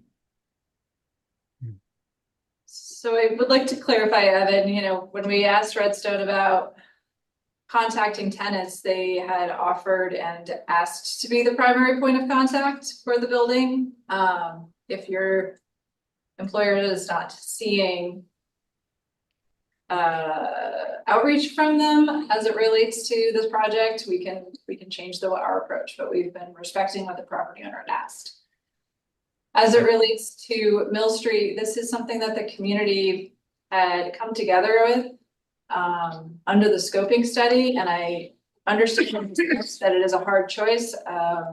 We have looked at the connection adjacent to the mill out to Barrett many different ways. There's some pretty significant vertical changes that would have to happen. There is land behind a property that would have to be taken to do anything geometrically back there, but we have looked multiple different ways.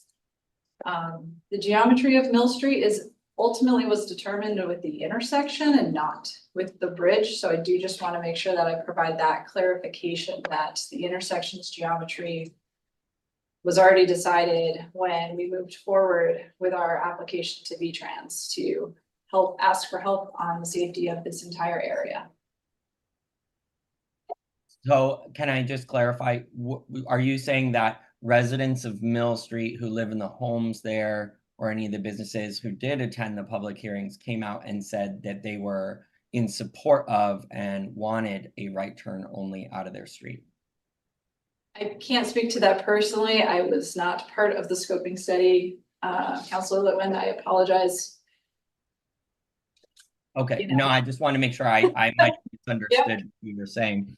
And then the other piece is, can we not, for example, if you were to take a left turn out of Mill Street onto Colchester Avenue and looking at your renderings, which has a left turn, a straight, and a right turn lane in front of the Domino's, can we not just do something with light cycle timing so that anyone getting the left turn coming off of Mill would have a green light at the exact same time crossing Barrett heading up the hill to Colchester Ave?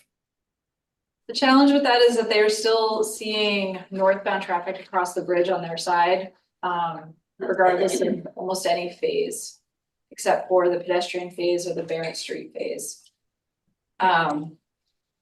The signal timing exactness is one of those things that does occur under the next phasing, and, you know, it could be a preference that the city adds to our comments to continue to review the left turn movement out of Mill Street.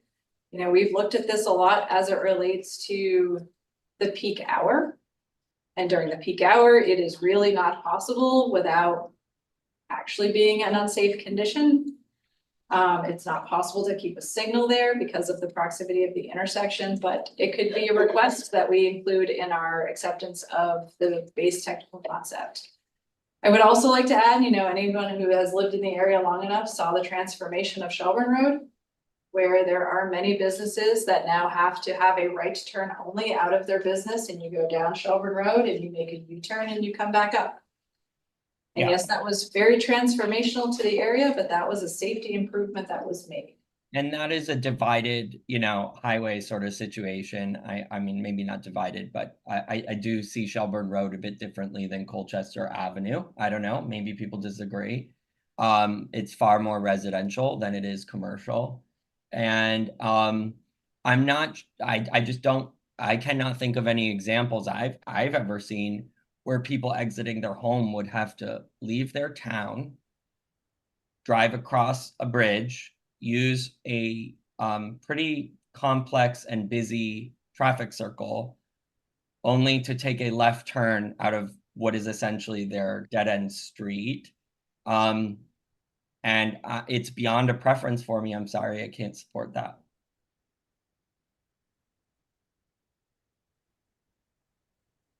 And that's all. Other than night construction, I wondered about night construction, but that's the end of my questions.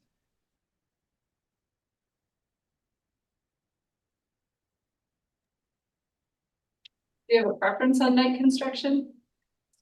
I just wondered if that was something that's possible. Does it make the project more expensive?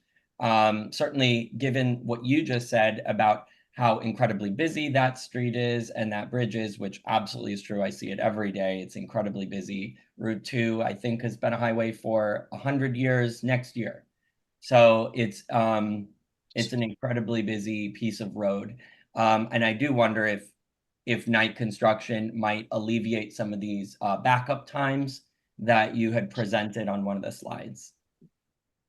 Sure. So night construction, we haven't looked into in great detail at the moment. Again, you know, the timing of how you build it night or day doesn't impact that base technical concept per se. But it is going to be a balance, right? Night work requires kind of a differential in labor shift rates. It's going to drive up costs, requires lighting, different safety accommodations. There's things you can do or can't do at night with driving on the road for oversized vehicles as well. It's also a balance of noise complaints with adjacent residents around the area. So if we were going to go down that path, it takes a lot of considerations for the cost benefit of what's happening and the impacts to people during the daytime. So haven't looked at it in great detail, just at a high level as I'm kind of noting here. I would just like maybe make note to look at it, and then we would want to engage the counselors from the East District very intentionally on that question, because you're right. If folks don't want, they might say, yeah, we're willing to put up for it, and we're, you know, because we know what it'll do during the day. They also might say, no, we absolutely want that. But I think the counselors from Ward 1 and the East District and probably Ward 8 would be appropriate to engage in that question. I don't know that area well enough to know what they would want. Okay. So thank you for listening to that. Okay, Merrick, do you have comments or questions? Yeah, I guess just going back to Councilor Litwin's comments about the right turn on Mill Street, having to go through the rotary in Winooski. What is the expected, like, I guess, so is that, so this is, it'll be a new thing having to change to a right turn only coming out of Mill? Yes. What is projected to be the increase in the traffic in the intersection because of that? Is it very? No, the number of turns that come off Mill Street are very small. It does serve a kind of a niche area as described. Okay. I guess most of my other concerns were already asked by other counselors. I like the curved bridge concept. I think it's good. I like the idea of exploring the underpass. But I share the concerns of Councilor Litwin, Councilor Bergman, until I see either tenant outreach or methods for tenant outreach over there need to change, then I think we should change them. I guess the landlord just isn't doing the due diligence or something, but I would want to see that, and I would want to read the responses to Councilor Bergman's questions from last year before I could say yes. So I can't do it today, at least. I have two additional questions. I guess the first is, I want to tell you, I also like the current alignment. The second is, how were you received? You said you recently went to the Winooski City Council. I did not, just like they are not here, but the team on Zoom did. How did that go? Okay. Yep. Yeah, we received a handful of questions about traffic implications during construction, a little bit about a few other items, not relevant. We didn't present anything within the Burlington intersection where that's not within their city. We made mention of it, but that was about it. But they ended up voting to approve the base technical concept that night. And just I'm also familiar with Mill Street and the Chase Mill. There is an exit onto Barrett Street, right? Is it? It's privately owned by Redstone. It's privately owned by Redstone. Right. So does that mean that Redstone tenants can use that? Or does that? Assuming the property owner doesn't prohibit it, yes. Okay, and that's currently what happens now? They currently don't seem to restrict it. They do have a gate at the Barrett Street driveway. It's probably the best way to describe that, but they, under Redstone, have not chosen to seem to close the gate. Okay. In my years here in Essex Junction, I have seen previous property owners choose to close that gate. Okay. And my last question is the Mill Street right-hand only design consideration, is that one of the flexible or prescriptive requirements to this project? It's really tricky. As we've reviewed it, under the peak afternoon commute, it's, sorry, what were the two words? Prescriptive, and I keep forgetting the other ones. Flexible. It's pretty prescriptive to not allow left turns during the afternoon commute. Other times of day, there seem to be more opportunities. And certainly in our design year of 2047, it's challenged because vehicle volumes are still growing across the area. Slower than they have in the past, but they're still growing. And so like, as we add more cars to our entire network, it changes the opportunity for people to turn left, and they're gonna do so with poorer and poorer choices. And that is what is one of the reasons that led to the fatality at this intersection, was lack of capacity to turn left. Would we be able to, based on time of day? Right, so. Allow left-hand turns except during peak hours or something? Something that we can certainly look at. Yeah, I mean, I'm just wondering how to unstick what appears to be an obstacle that hasn't been raised in meetings that I've been part of before. Maybe it's been raised in some of the. Okay, are there other comments or questions before we talk about a next step for this? No, it seems like the staff has asked us to they have a recommended action on this, and it doesn't seem like we have support to do that. Right. So I'm wondering if we might I mean, in terms of timeline, you need council approval. Is that true? We do. Yes. So council authorization, we are looking to go to the December 16th meeting, and that is the date that we really, to keep the project on schedule and meet our commitments to the federal government, need to have city council action. We would like to go to the council ahead of time as an informational item. We were aiming to hopefully do that in November. We would like to have come with some understanding of the TUC to be able to share that with councilors. But do feel that it's important to get to the council earlier than the way that the meetings stacked in December. The meetings in December would only give the council 1 week between meetings. Well, I guess I would leave it to staff to decide if they want to do an informational session with the council. If you want a TUC recommendation, we could probably do that.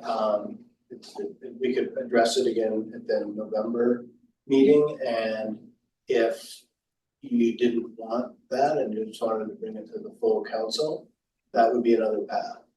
Yeah, I think what I'd love to do is when we get to the end of the agenda today, and start looking at whether we're gonna set a special meeting in November, given the Thanksgiving holiday, is see how that may interact with the November 18th informational presentation to the council, and whether we may be able to still fit a TUC meeting prior to that date. Okay. So with that, I don't know that there's anything else unless you have other additional guidance or comments you'd like to give us. No, we've taken a lot of your time, and this isn't the only place that we're going to give updates to different public bodies. Staff is going to go to the DPW Commission to give them an update. We are hopefully going to the Walkway Council in December. As Josh mentioned, we have I am bad with the terms today. We're gonna have a tabling opportunity, open house, there we go. In December, we're also gonna have a virtual open house option so that we don't have some really poor hybrid audio happening, that will be in person only. And a hybrid interactive place for people to learn and explore some of the Okay, well, And thank you. apparently we're going to the TUC again. I really appreciate all the work that's gone into this. I think, it's interesting to me to see how the project evolves, this new curved alignment. Sounds like an improvement over previous iterations. So I look forward to talking more about this, either here again or at the city council. Yep. Either way, we'll definitely get answers to the questions that the committee members asked today. Thank you so much to the councilors for bringing good questions to us. We know this is a large and yes, generational project, and we need part of what I agree is a challenge is we're not usually proceeding with design build projects like this, and so it's taken extra time for staff and certainly for our policymakers to really figure out how best to plug in to make sure Burlington's needs are met. Thank you so much. Next, we have. Thank you. Thank you. Thank you. Thank you. Bye. Next, we have the Water Resources Capital Bonding update. All right. Megan, maybe just on this. So we have a very short presentation that follows up on last meeting's long presentation. And specifically, we want to give an update on our outreach plans and get your feedback on that, as we are really close to a number of very public and kind of impactful outreach steps, and we want to make sure we're working in concert with you all. I think additionally, we heard your feedback at the last meeting and certainly took that to heart. Talked a lot about it, did a lot of pro-conning about a potential delay, and I think some of what we're trying to do is make sure that you have all of the information, all of the context, all of the schedule pressures, so that you understand why we still believe that going for town meeting day, March 2025, should still be on the table, and that we hope you at least supporting us, meeting with the full council and kind of starting to engage the public. And certainly if we start to hear other feedback at large, then we may may have to revisit it, but let me just get this sharing going.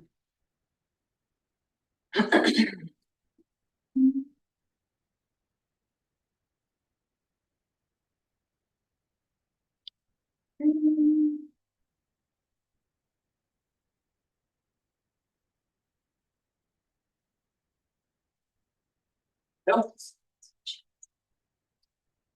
So this is a slide from before that we shared with you, which I originally titled Why Now? And what we're going to be talking to you tonight is why now means why March 2025. We talked about the three main things, that the likelihood of failure of certain critical assets, both on the wastewater and water side, has just simply become too high for us to be able to tell you in Burlingtonians, yes, we're going to be able to provide you service. There's some other issues, you know, if things start to break, it's going to ultimately cost us more to do those emergency repairs than to try to replace them proactively. And we are really concerned about employee safety and retention in this environment. The other piece that I had mentioned, but I need to, again, kind of share some of the scheduling behind it, is that our new wastewater treatment plant permit is going to require implementation of the tertiary treatments by, I would say, late 2029, at the latest, early 2030. And so when you start back calculating of when we have to really get things going, we land pretty much now. The other piece is that the next housing growth burst that we see, we are anticipating that as early as, you know, starting next year. Not necessarily that people will be building, but that they would be coming to us asking for capacity letters, and we have to write those capacity letters. So some other sort of additional background, pros, cons. We believe that the vote, having a vote on the town meeting day 2025 yields the earliest possible understanding of whether the community is going to support our project as we envisioned it. It will give us time to still revise and strategize and change the project and still stay on the construction completion target. The other reason is, I know we talked about a different path forward where the council might be willing to authorize what would be significant final design funds of as much as $8 million.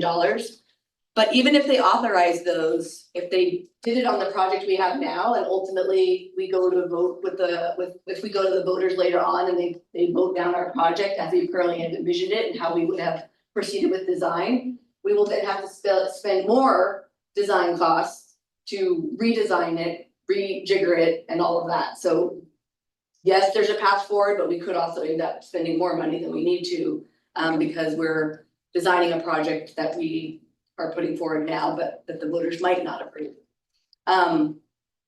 You know, going ahead and going for the town meeting day vote would give the council the clear mandate to authorize the funds for final design. It is allowed under state statute for the council to do so without having voter authorization, but it's a lot of money to be authorizing without having some buy-in from the voters. Some of the other big issues is that it's gonna give a clear signal to housing projects that we're gonna be ready for their flow. We have some big things that are potentially coming online, and I don't want to get into the place where I have to issue something like a conditional capacity letter, which says, if the voters eventually vote for this project, yes, I will have flow for you. I don't think that's going to work in this environment. We need to be able to say, yes, we're going to be ready by the time that your flow comes online. And then sort of on the more personal level, because this has really come up a lot since we heard your feedback, it demonstrates to the staff that we're doing everything we can, right? We're going to bring it to the voters. If for some reason we're unsuccessful and the voters say no, then the leadership at least has done what we need to advance this project. Some other reasons, you know, professionally, we believe that the wastewater treatment plant and the reservoir pump house really are on borrowed time. We're figuring all of this out, planning all this later than I certainly would have liked to have brought it to you. When you look at the history of upgrades, you know, the wastewater treatment plants have been upgraded every 20 years. We're now going on 30 years, and by the time this whole thing is said and done, it'll be 33, 34 years. And you're in the risk yellow zone there. We mentioned the wastewater treatment plant permit. It has to be online no later than 2030. And unfortunately, the tertiary treatment isn't something that we could do at the beginning of the project because of where it's going to go, where the aeration system is. The new aeration system has to be built in Perkins Pier. has to get fully seeded, the biological system, so it has to come online, and then we can do the tertiary treatment. So again, it's one of the schedule constraints. Getting approval in particular on the stage 2 portion of our project, the East Plant consolidation, could allow us to potentially align the new collection system route for that project with a project like Bacon Cherry, which ultimately would save everybody money. Otherwise, if we don't know if stage 2 is going, we might choose a different pipe size. So it's all of the things that we're trying to manage and coordinate and trying to have efficiencies by our team coordinating with Laura's team. We miss out on that opportunity if we don't know that, yes, in fact, the voters believe that doing the East Plant consolidation makes sense. And then the last thing is getting that successful bond vote. While we won't be getting on the priority list for the wastewater treatment plant project because we would still be in final design, it does allow us to get on the list for some of our other projects that are ready to construct, some of our collection system projects. And if we don't have that bond vote in hand, we don't get on the list. We've been doing a lot of work, as you can imagine, since we last met. We did meet with the administration and kind of shared this pro-con list. And that was received positively. We've received the final preliminary cost estimates for the wastewater treatment plant project. The numbers are going down a little bit. I'm not ready to share how much they're going down because we're still making sure there's other projects that aren't going to be added, but I'm hopeful that we should be able to at least slice 10 million off of the original range that we got from you or we gave to you. And certainly if FEMA comes in and says that they will be able to fund our Cypress project, I could see the wastewater number getting below 200 million, which at least is a little easier than what it's above, right? 199, 99, 99. We have developed a website, a draft website. We're still building it out and outreach materials. The website's there. Rob's going to talk to you about our very robust outreach plan of trying to reach all of the people that we need to reach. And then we have been, we are actively right now, like a meeting tomorrow, looking at some preliminary debt service calculations, which we will then bring into our rate planning model so that we're going to be able to, hopefully in the next, I would say 2 to 3 weeks, come back to you with a good estimate of what the rate impacts are. They're going to be scary, which is why the last bullet is how hard we've been working on the affordability enhancements. We think there's some pretty low hanging fruit. In particular, if you recall the previous rate package that we put together, we came up with a tiered usage for the water part of the bill. So if you use less than the minimum, less than the median amounts, the sort of typical amount of water, that water chunk we call life water. It's the water you need to just live and breathe and not necessarily be crazy with water, is much cheaper than if you go above it. We didn't do that on the wastewater side during the last term, and we could do it moving forward, which would certainly lock in some affordability rate mitigation for residential users, people who are in single family, duplex or triplex houses. We believe we'll bring forward the RAP discount. So that's people who are already qualified via federal programs. We don't currently have that applied to the stormwater fee, but could do so. And then we had a really positive meeting with BED on how we might be able to provide utility credit to renters to offset the cost. You know, we believe the impact of our rates, they might start seeing them in their rents. And by giving BED money that would go towards their BED bill, it would come from water resources, but it's a way of reaching this very hard to reach group of users that do feel the impacts of increased rates. And lastly, I'm going to hand it over to Mr. Rob. So this may be a little difficult for those in the room to see. Hopefully the counselors online can see this a little more clearly. We did include a draft of this in your packet. It certainly will circulate the next iteration of this to you.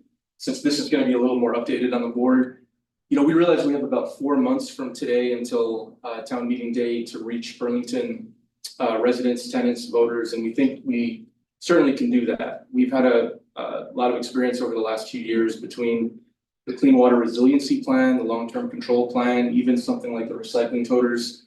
We think we've packaged together an early start to building out this outreach plan that's going to reach people with, I think, good information and opportunities for them to reach us with the understandable questions that are going to arise.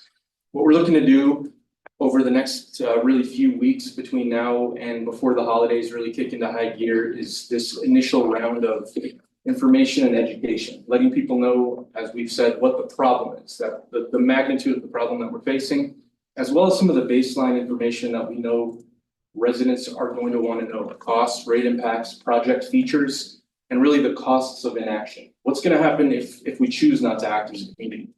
So I think there's going to be some things, hopefully, that you support in here in terms of outreach, and certainly we are open to feedback and gaps in this plan. Know that this isn't our final plan, and certainly between now and March, things will be added to this list.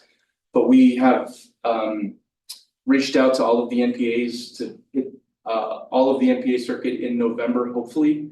If they extend into December, we're open to that, and certainly we are pitching to them this idea of 2 rounds of NPA tours so that we can come with this early information now, then come back again in February when we are ready to close the loop with all the information that we are sure they're going to want to know and maybe that they've reviewed.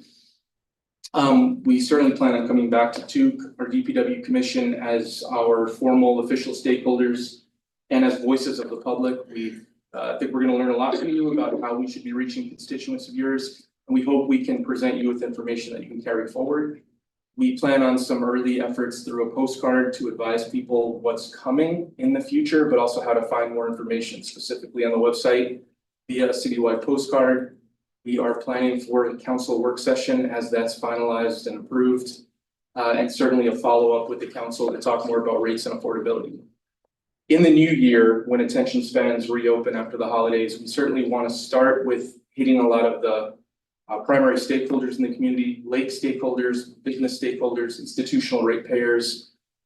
We certainly are going to have our foot on the gas pedal for widespread public dissemination of information. We also know that February then becomes the prime time where people really tune in and finalize opinions that may not be formulated yet. But again, the foot will be on the gas pedal by the new year. So we are trying to build out a robust January and February. I won't go line by line, but we are generally trying to plan to hit everything that people would expect to find out information from their city government, and hopefully a little bit beyond that. Again, this isn't final, and if you have identified gaps, please let us know. We'd be very open to understanding what else is left to add to this plan. And for the first round of the NPAs, if we're not able to get on the actual presentation agenda, because some of them don't want to hear about bond items, I guess, until right before, which is contrary to us trying to really educate people. We're at least planning on having like having staff there, table pamphlets, as much information as possible. Yeah, we heard from one NPA, right? They're not ready for us, but we certainly want to go and if folks want to receive information offline, table, if they let us, that's great. So. And the website is live, as Megan pointed out, and that's another area where we'd love to take feedback. Because you'll have most of the primary information in front of you, but your constituents won't. So if you're seeing gaps, we are ready to quickly edit and add information as needed. So thanks. Okay, well, thank you for that. I'll open it up for councilor comments and questions. Who wants to go first? Go ahead, Keith. Great.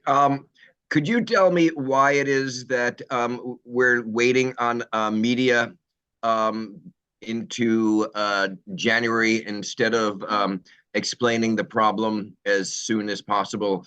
To me, that is probably the most effective way. That and whether the bills themselves would be helpful. But yeah, those are the 2 things that I'm not quite seeing on this list, the statements in the bills and earlier media. Gene, we agree. We didn't include the BED bill inserts and the water bill inserts to reach property owners and tenants, which we're planning, but we also have a media interview and tour lined up for tomorrow, beginning at 4:30 of the wastewater treatment plant for our 3rd public tour, where we have WCAX, the most widely, I think, watched and pretty robust social media channel, for better or worse, where they're lined up to interview Megan Moyer tomorrow, followed by actually attending the full tour. They are not the last and only media outlet we are going to be speaking to. And so I think you're raising a good point that it may not reflect on this spreadsheet, but we are thinking of other ways to get media attention between now and what you're seeing on the spreadsheet for January, where we really want to open up all of our all of our facilities, the reservoir and the wastewater plant, to have media come and take a look, as well as the public. You're right, it is a primary way that we reach people. Great. Let me just say, I mean, I think that if the need is really apparent, and since we need housing and you need this to make the housing, we've got to figure out how to do that. But people are definitely stretched in terms of their financial capacity. And so the ability of us to communicate effectively is going to be critical, and you got to do that often. So and getting early indications of people's receptivity or the lack thereof will be helpful. And I don't know whether there are state and federal funds. I might have missed that in my competing attention needs here that I've got on my lap. But obviously, when we did the $52 million bond in the early 90s, we got, I think, significant state support for that. You did. The state used to, I think even statutorily, were required to provide grant funds for phosphorus reductions. Those no longer exist, and to the extent that some portions of our borrowing can go through SRF, we often are able to pull down some amount of subsidy money. We've been able to do that even with this last round. I don't have the numbers in front of us, but we were able to do more than $30 million worth of projects because of those loan subsidies. So we're definitely going to be careful about what we can put through the SRF, but it's unfortunately not the situation that I think the city was in the 1990s with the money that was available, which is disappointing. Yeah, letting people know that will be, I think, really helpful to know that we're getting as much as we possibly can. We're continuing to look. So thank you very much. Go ahead, Evan. Thanks a lot. And thank you, Megan. I may end up asking you a question that was answered on one of the slides, because I'm having information overload between this and the Winooski Bridge. I completely get it. They're juicy topics. Yeah. I appreciate if you humor me if I ask something that you already answered. I want to start by saying this stinks. I've been wanting to see us do this for 20 years. And I bet you have also wanted to see us do this for 20 years. And now here we are, desperately needing to do it. And our community, as you know, as a resident of Burlington, is exhausted by bonds. And the high school is really painful for folks right now, especially in my New North End constituency. It's still a very painful topic for folks. So when I think about the bond for the high school coming online, the payments starting this July and cranking up for a couple of years and then going until 2046, I guess I'm wondering, and I see you have an ambitious outreach and public education plan, because I think you likely anticipate how bond exhausted people are and tax exhausted. So I'm just wondering, like, what is this all in? I know I saw the number, the range. And when I think about, is there federal money? Is there state money? Is there this money, that money, private money, whatever? What would we ballpark back of the envelope, as Ben Travers always says? What will we be going to the taxpayers to ask them to bond, and what would that payment schedule look like? Yep. So the thing that we're working on over these next 2 to 3 weeks is the actual trying to plug it in and figure out a ratepayer impact for me to be able to say, here's our plan over the next 5 years. You're looking at a 10% increase, a 20% increase, whatever it is, to get us to where we would need to be by the time that the debt service fully kicked in. We are looking at a combination of 20-year bonds, 30-year bonds, and potentially up to 40-year bonds, because some of the assets that we're building will last longer. And so we can draw them out over a longer time period. You obviously pay more interest, but it means that the ratepayers of those multiple decades are paying versus everybody now having to pay for everything that other people will benefit for. So I can't remember off the top of my head, I believe on the water side, we've been providing ranges 18 to 24 million. On the wastewater side, we had said 180 to 220 million, 220 million, but I said during my presentation, I think we're heading towards reaching below 200, especially if FEMA comes to the table on our siphon project, or we collectively as a community, we could decide to not do the siphon project right now, but there are benefits and disadvantages to that with climate change. And then on the stormwater side, I believe it was around 18 million. I won't lie that it's going to have significant rate impacts, and that's why the affordability piece of making sure that those who are going to be most impacted, it's going to proportionally impact them more than some parts of the ratepayer community. We really want to make sure that they're taken care of as we do this, because water, wastewater, it is a human right. We don't ever want people to be in that position. And ratepayers are different than property taxpayers, so we have a broader base of support here. But that's why we're going to be returning to you with a full presentation on how the amortization would work, and then what the affordability terms of the wheel will mean. I will say, because we don't have the state and federal support that we used to, that the affordability programs basically mean that some people who are vulnerable pay less, but people who have capacity will likely be paying more. And so that's going to be a policy discussion we're going to want your input on. Yeah, I almost wonder if, Chapin, I know you were at our city council meeting last night, and we got through a work session with the mayor on, what are our legislative priorities, and we're trying to narrow that down. And, this feels like, again, that the school was very painful. It still is very painful. And then we've got this other necessity project. If I could wave a magic wand and have the money for it, there's no question we need this. But I am worried about, will this pass? What will the effects be to the ratepayer, as you point out? And is there something we can do right now while we're forming our legislative advocacy agenda to get help from the state? I know our mayor's meeting with the governor soon, putting a bug in his ear. So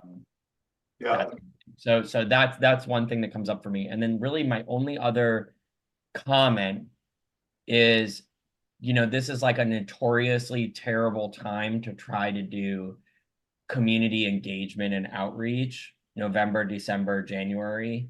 It's like folks have the holidays and they travel and school's out and college students are gone. And there's just so many people who are checked out, and it's hard enough to get public engagement on a good day on some really important topics.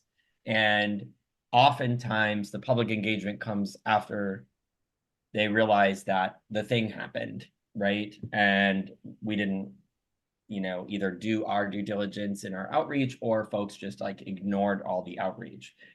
Usually it's a combination thereof.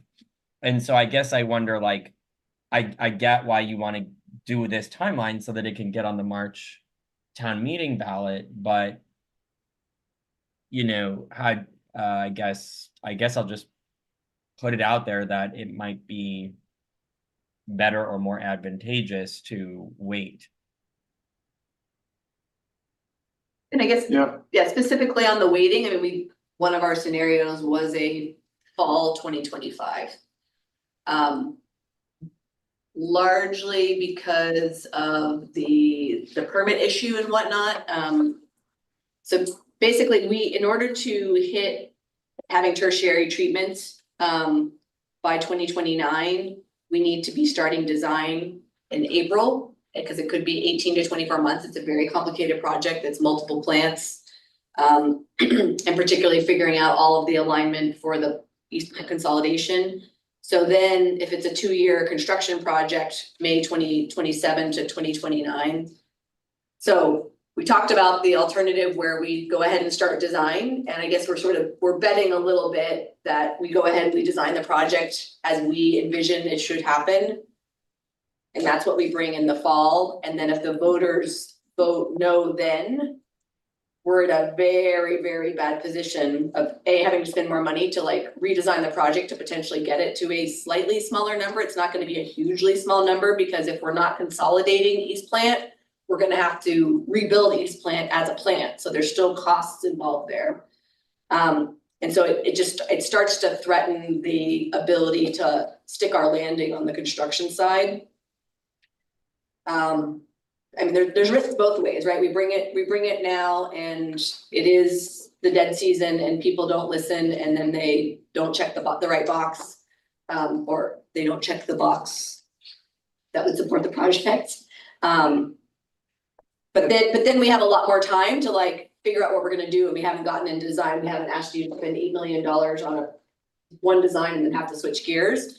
So I guess we're trying to maybe use March as a bit of a litmus test. I think we're gonna learn a lot as we engage Yes. people over the next 2 to 3 months. And ultimately, counselors, if the public and you all are saying it's not ready yet, then we'll work with you on a revised plan. Yeah. What we'd love to do though is put our best foot forward, make the case as best we can, find out what comes up, and see if, you know, we can answer fully the questions. And if we can't, we will take more time.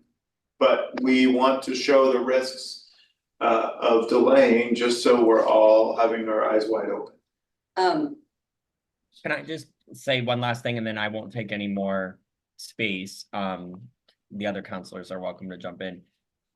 You know, we all went and met with the project developers of Secord, and I'm sort of just wondering, and maybe we don't discuss that here, but you know, to what possibility is there for them to be a partner in certainly not only the outreach, at the very least, the public engagement, the marketing, but potentially even helping with finding funding sources. We're working to develop impact fees, updated impact fees, as I know the council's been generally briefed, and part of that we're hoping will include water and wastewater impact fees, and so that new developments can buy into the existing system. And I will say that what Secord needs is beyond what we've listed here. They're really looking at a force main out Pine Street to expand the collection system in the south end, which is maxed out during wet weather events. That is not part of the list of projects that Megan's bringing forward. So we do need their participation on that in order to make that additional investment in our collection system. Because we're gonna be maxed out doing what's already existing. And back to one of your comments, we can certainly speak with the mayor about adding it as a legislative priority. I've been testifying on the need for more water resources funds probably for the past 10 years, as has there's an organization of Green Mountain Water Environment professionals who have been bringing data points and calculating the need and showing that, you know, even with the Biden money, 350 million, the estimated need in Vermont is like 2 billion over the next however many years. So maybe mayoral attention on it, or a group of mayor's coalition, if there's other people who already have their sort of calculated needs for their infrastructure, maybe it could come back up, but I've unfortunately been sad. So far, yes. Yeah. Great point. We'll see what happens with the November election. Sorry. And we'll Thank you. You done, Evan? Yeah, all done. Okay, Mayor, are you good? Yeah, no, I support this. I really like this outreach plan, and I think the urgency, I am supportive of putting it on the March ballot. That just looking at the sheer urgency of how this could affect so many people here in the city. I think sometimes you do need to scare people and to see the consequences of part of deferred. I'm good. So I added it up, the three different components, and the range right now in the presentation is $208 to $264 million. So an average with 236 million. We know about these projects as they're never as cheap as they're initially projected, and oftentimes they're more. And so this is even bigger than the high school project, which I think was like 210 million. And I appreciate that it's spread over a larger sort of base of payers, we'll say. I mean, I think the impact on the median priced home in Burlington is like $800 additional property tax over, when the authorization is fully realized. Yep. And I think we are already down that path, Evan. I think they've spent some money, so this isn't the first year that they're spending money. But nevertheless, we're asking the taxpayers or ratepayers, Burlington residents, to pay an awful lot right now, and we hear people screaming about affordability. This is not going to be an easy sell. There's absolutely no way this is an easy sell. So that's my first point. Yeah. I think things that will help sell it if we want to sell it. I think we need a tool to calculate the impact on a bill. And when I say that, I understand that we have a sensitivity around those who have less of an ability to pay. But this notion that there's this unlimited elasticity in people's budgets for the folks who might pay full freight on their water and might want to water their lawn or operate a swimming pool in the city. Those people are getting stretched too.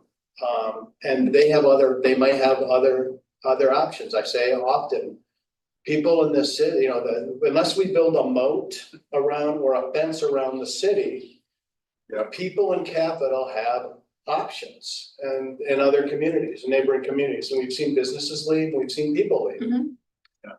And so we have to be sensitive to that. Let's not assume there's this unlimited elasticity in people's budgets, even for those who aren't income sensitized in any way. And so those people need to understand what the impact is on their bills are as well. And so a tool that if you know what your average water usage is, if there's a way to do some little web form that spits out the impact, that would be nice. Or if you could do like the school district often does, is and just sort of come up with a formula that people could use to apply to understand. I think that would be good. Yeah. The other thing we used, I was involved in the school districts because I was on the school board in 2018 when we went for the first $70 million bond. Yeah. And one of the things that was really helpful is that we had videos of the rain inside the ramps. So even though you're offering tours at the wastewater plants. Yes. If you could do a virtual tour. No, it's on there. We're meeting tomorrow with the marketing folks. But I think that'd be good for the folks who can't attend the meetings, go to. Absolutely, and it's hopefully relatively short versus attending a Matt Dow 2-hour tour. Very good. And then along the theme of is March the right time? So one of the things we know is this school budgets always go up for some reason. They do. I don't expect this year to be any different. We know, 80% of school budget is, labor, salaries and benefits, just like the city. Or maybe it's like 75%, but it's a significant percentage. And a lot of that's like the healthcare inflation is still through the roof. Same happens to us. What's that? Same happens to us. Right, understandably. So, but we're gonna have a school budget. We're gonna likely have a school budget increase of some unacceptable percentage. Yeah, I'm gonna prognosticate. We have a structural budget gap in the city. We were told last night of $8 to $12 million. We were told that the savings we can expect to find through the operational efficiency study are in the hundreds of thousands of dollars. And so there's a big gap there that would have to be filled with revenue or or one-time monies, or which we don't have anymore, I don't think, or reserves. Right. What I'm saying is like it's a penny of, I think it's a penny, it's property tax and every $675,000. It's an enormous amount of money. We have to fill six or 7 million or more, dollars worth of structural budget gap. So I'm just saying, we're gonna have to go to the voters with a property tax increase potentially too. Yes. So we're gonna have a property tax increase, we're gonna have a school budget increase, and we're gonna ask them for a $200 million plus bond on water. I don't see how that passes. And I could be wrong, and I hope I am, but I don't see how any of it passes. Right. But that's just, I'm just putting it out there to throw some cold water on this. Yeah.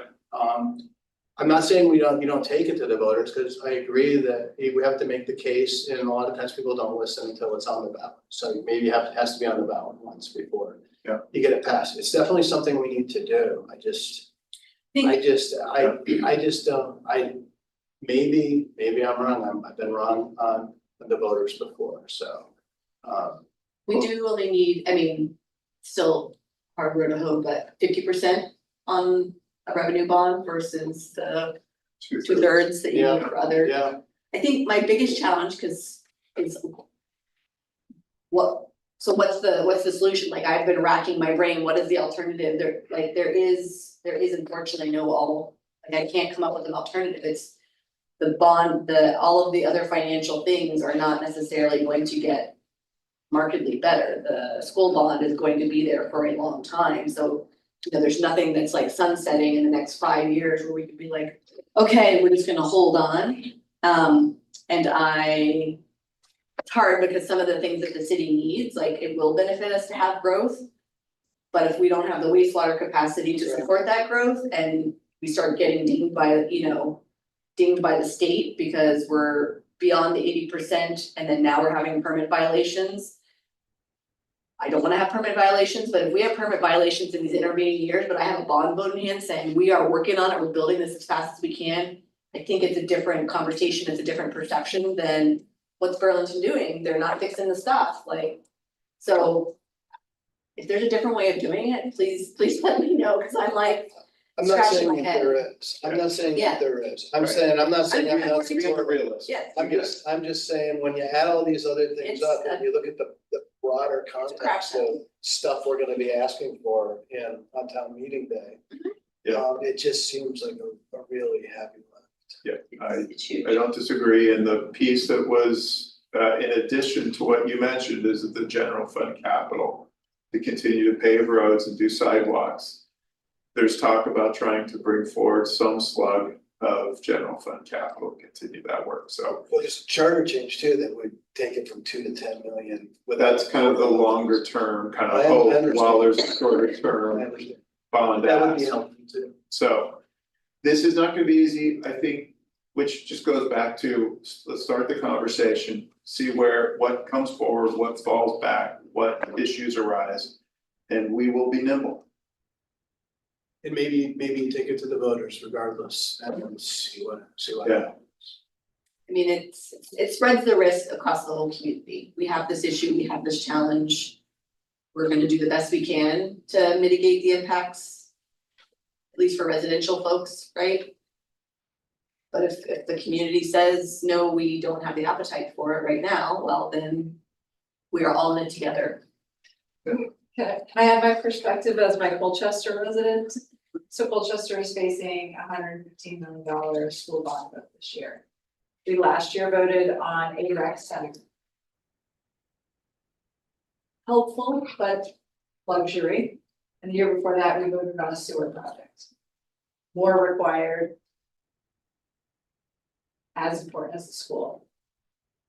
The residents of Colchester are very upset with the town for having put an amenity in front of a school vote. And asked the voters to consider these independently 3 years in a row. So I'm here as a city employee saying, putting all of the priority projects in front of the voters at one time will allow them to consider what they find important.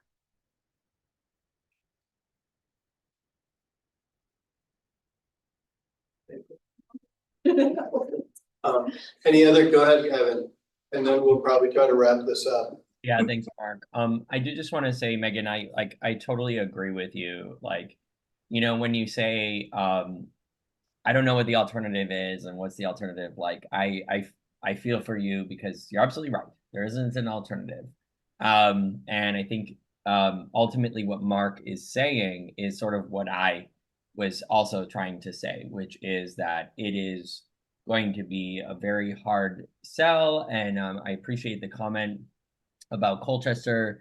It's something to think about for sure, because I think people like to feel that there's transparency in their city governance, and that goes towards transparency. Now, Mark gave me a great idea.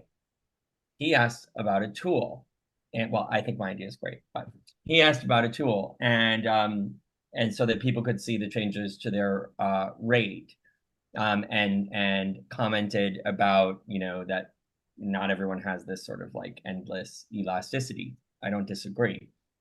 If we're going to have a tool, it would be really great if we partnered with the many very enthusiastic climate change and ecological organizations in this city alone, let alone the state, to include in that tool ways in which you can reduce your water usage, and clickable, like, oh, if I reduce my water use, like if I shower this many times instead of this many times, what does that do to my water bill? If I water my lawn once a week instead of, I don't know, but like something that enables the people that Mark is trying to speak to in that to also reduce their water usage, because we should simultaneously, we're not immune to water shortages and water issues just like anywhere else in the country. And here we are in a fire safety warning. We can't even burn leaves across the whole state. So Mark, thank you for the idea. I love the idea of us reducing our water usage.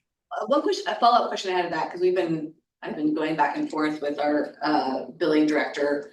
So we have been slowly piloting like smart meters, because there are water smart meters, just like there are electric. We just don't have them yet.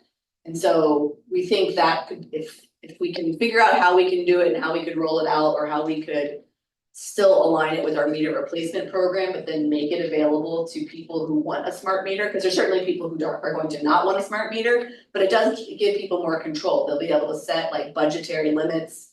They'll be able to get notifications if a toilet is running. So we think that is a roundabout sort of affordability mechanism, because people will have more direct connection versus just waiting till the end of the month and like, oh crap, my kid took too many baths or showers and now I've blown my water bill, particularly when you have that tiered, you could set it so that you would try to keep yourself below into that first tier and therefore leverage all the benefits of our program. Is that something that you think you'd like to see as part of how we're gonna manage this? It can't hurt. Can't hurt. So I think you need to use, people use more water to pay for all the upgrades.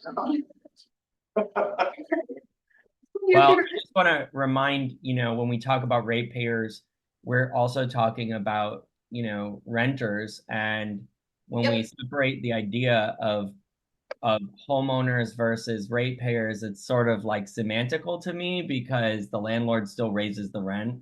And many of the renters are stuck with their water bill.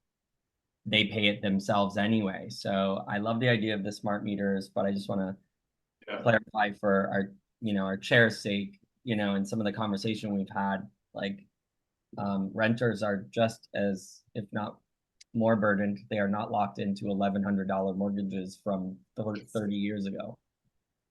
Yep, that's why we're hopeful our talks with BED will enable us to be able to provide them some sort of rebate, voucher, or something or other. So thank you for this tonight. Do you need anything else from us? No, we just wanted to like, we didn't want to have heard your comments and then you see us like talking to the media or pretending like we didn't have the original conversation. So we kind of wanted to re-engage you, make sure you knew that we tried to figure out if there was a different time. But we're still landing on pursuing March. We get slapped across the face at NPAs, and as we start to roll it out more, then people will revisit that. But for right now, we're trying to stay the course. Excellent. So light a candle for us. And if you really want 3 nights of away meetings, you can join our tour tomorrow evening at 5 p.m. at the main wastewater plant with WCAX. What time is it? 5 p.m. Is it 5 p.m.? Yeah. Gene and I are in charter, so Merrick, I guess that's Merrick and Mark, that's for you. We have a bunch of other tours coming up too. Excellent. Yeah. So I'd like Thank to, you. I'd like to close this item without objection. And I'd like to turbo through the next 3.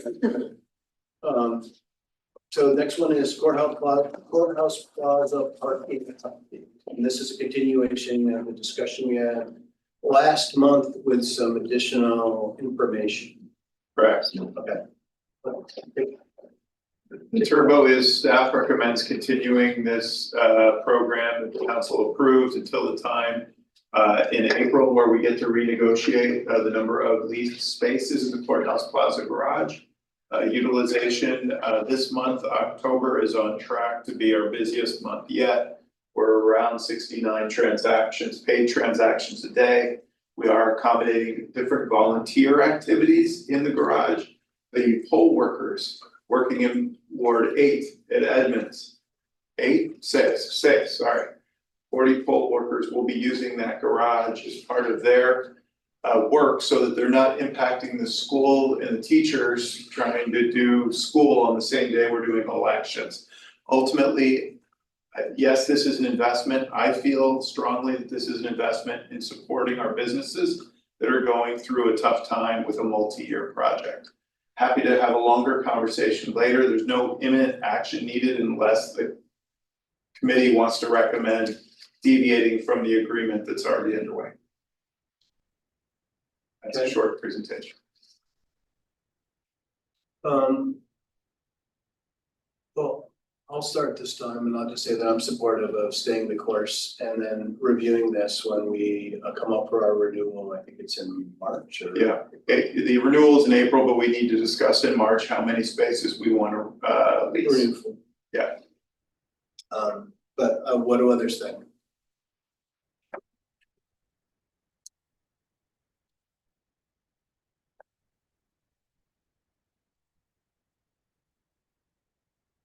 Any thinking, any thoughts? Go ahead, Gene. I am sorry to say that my schedule has not allowed me to analyze these numbers, but just quickly looking at the figures here, I want to just get to this. Could you just walk through the Courthouse Plaza use and financial summary, please? Sure. Can I share the existing condition before you go through the details? Because I do think that it changes the way that you may review them. So Main Street has been offering use of this level to displaced businesses. So as we've walked different businesses, tenants, residents, property owners off their property to construct some of the work, we have allowed them to park in this facility, which takes up some of its available capacity. So some of the lack of numbers here is just because King Street residents who we blocked their ability to get to their parcel were provided free parking in this garage during that duration timeframe. So. Yep. So and do we have numbers on that at all, Laura? It has ranged. I think it's great. Yep, it has ranged from about a 12 minimum up to, what was this last one, like 60 cars to support the courthouse and the courthouse. Oh, yeah. So 12 to 60 cars at a time are displaced because of Main Street and have been parking free of charge in the lot. What you're seeing in this chart is only paid sessions. So at the end of the day, I should be looking at the total sessions all the way on the right-hand side, the 1652, and then adding to that number a whatever the number was that you said. Yes, the 12 to 60 cars a day are in addition to the total sessions that you're seeing there, Gene. These total sessions are just total paying sessions. people who initiate a payment through a kiosk or Park Mobile. And what does the session day mean and cost recovery? Sessions per day, that second to last column is how many people are paying each day in that garage. So we started out in March with 14 people a day paying to use parking in the garage, and now we're at 69. Okay. And the 51 is the amount of what, pray tell? So we are paying for those 85 spaces in the garage, $11,892 a month. It's like $4.50 a space per day. And so through the revenue we're getting in, we're basically projecting in October, once we finish the month, to hit about a 2/3 cost recovery. So we're getting $7,000 of revenue in, but we're paying a lease payment of $11,000. So I get, yeah. The last question for right now, because I'm sorry to say that I've just not sort of focused on that. I would anticipate that January will be slower than now, and you know, basically the months previous. Is there any sense to just maybe relooking at this in January? I know it goes up in March, but you know, hating to be penny wise and pound foolish, but maybe we can save a few bucks. You know what I'm getting at? we can take a look. It's relatively easy to run this report, Gene, and we can see how the holiday season goes. Main Street is going to continue to be impacted on the Nectar's block for the next couple of months. So this is, I think, still going to be decently well utilized through the holidays, but we can take a look. Great. I would like not to pay for any more than is necessary. So if we're looking at 85 spots, obviously you need to have spots that you've got to have some sort of vacancy to be able to keep things moving back and forth. You know, it would seem to me. So, okay, thank you. Okay, thanks, Gene. Go ahead, Evan. You're on mute. Thank you. I just want to ask a couple of questions about the numbers as well. So first and foremost, I've got a little aerial map pulled up so that I can kind of be visualizing where we're talking about that will be disrupted going forward.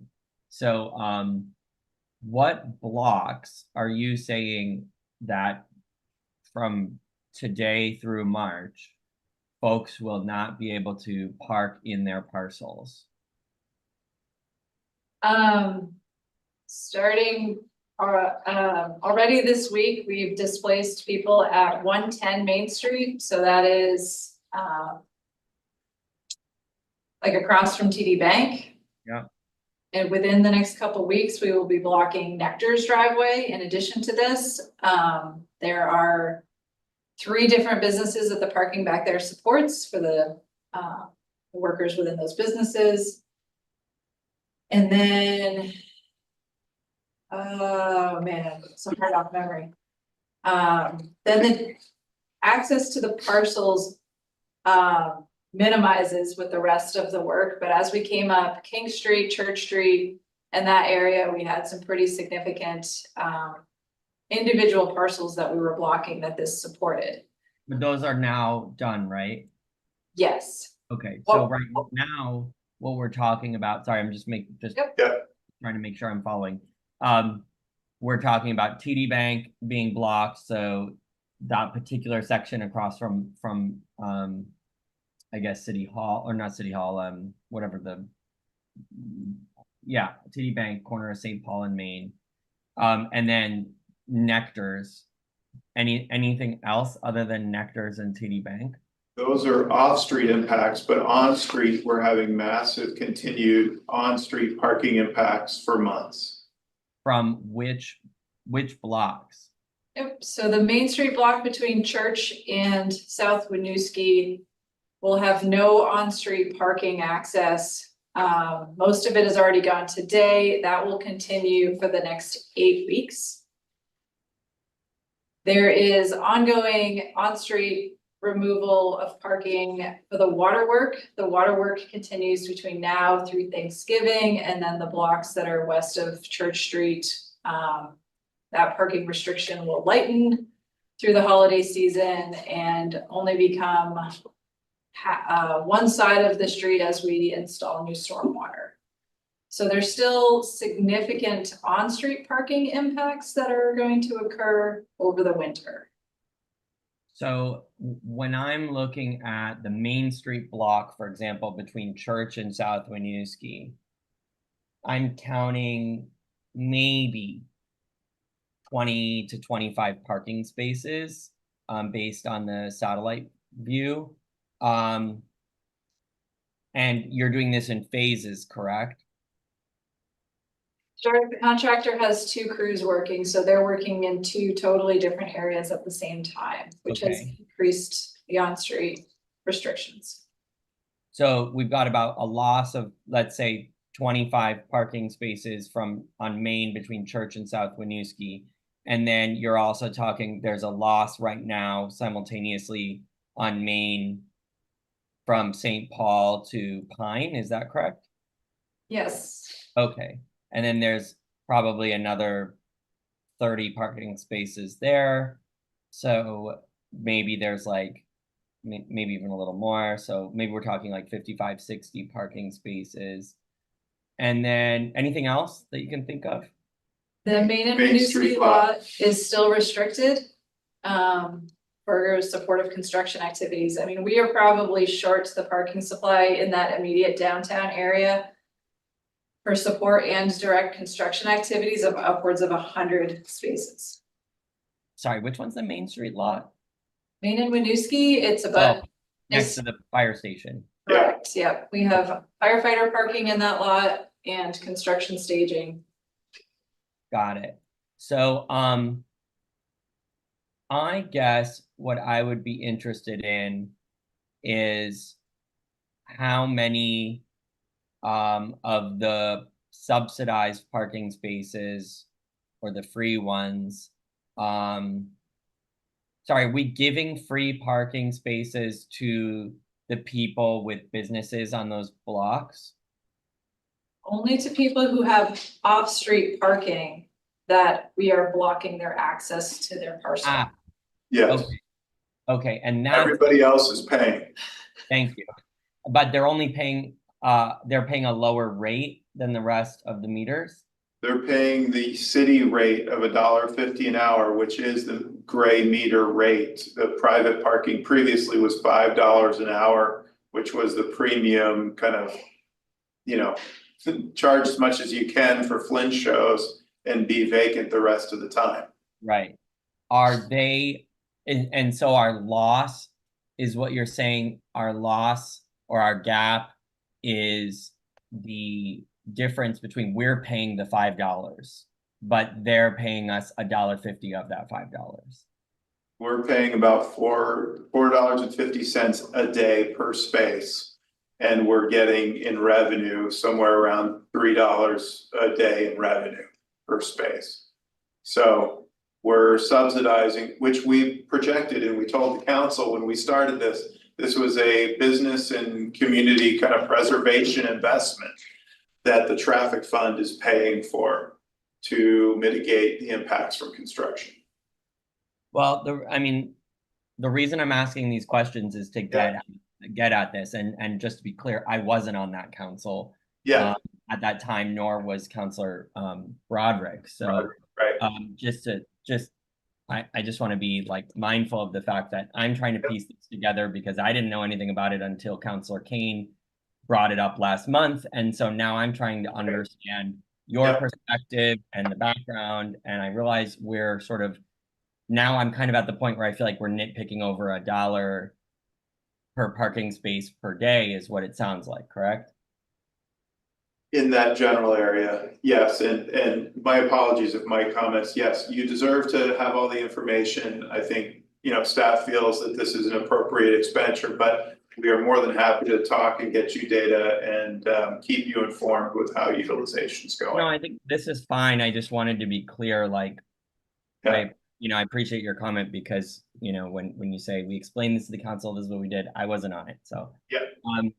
So anyway, I think I've got all my questions answered. I would say I was more concerned about this when I first looked at the contract, just sort of very black and white. And now after listening to some of your answers today and some of the explanations as to why we're providing parking, for example, to folks who we basically blocked their off-street parking, and that we're not actually sort of a huge loss or a huge gap like I kind of thought we might be. I'm less concerned about this contract than I originally was.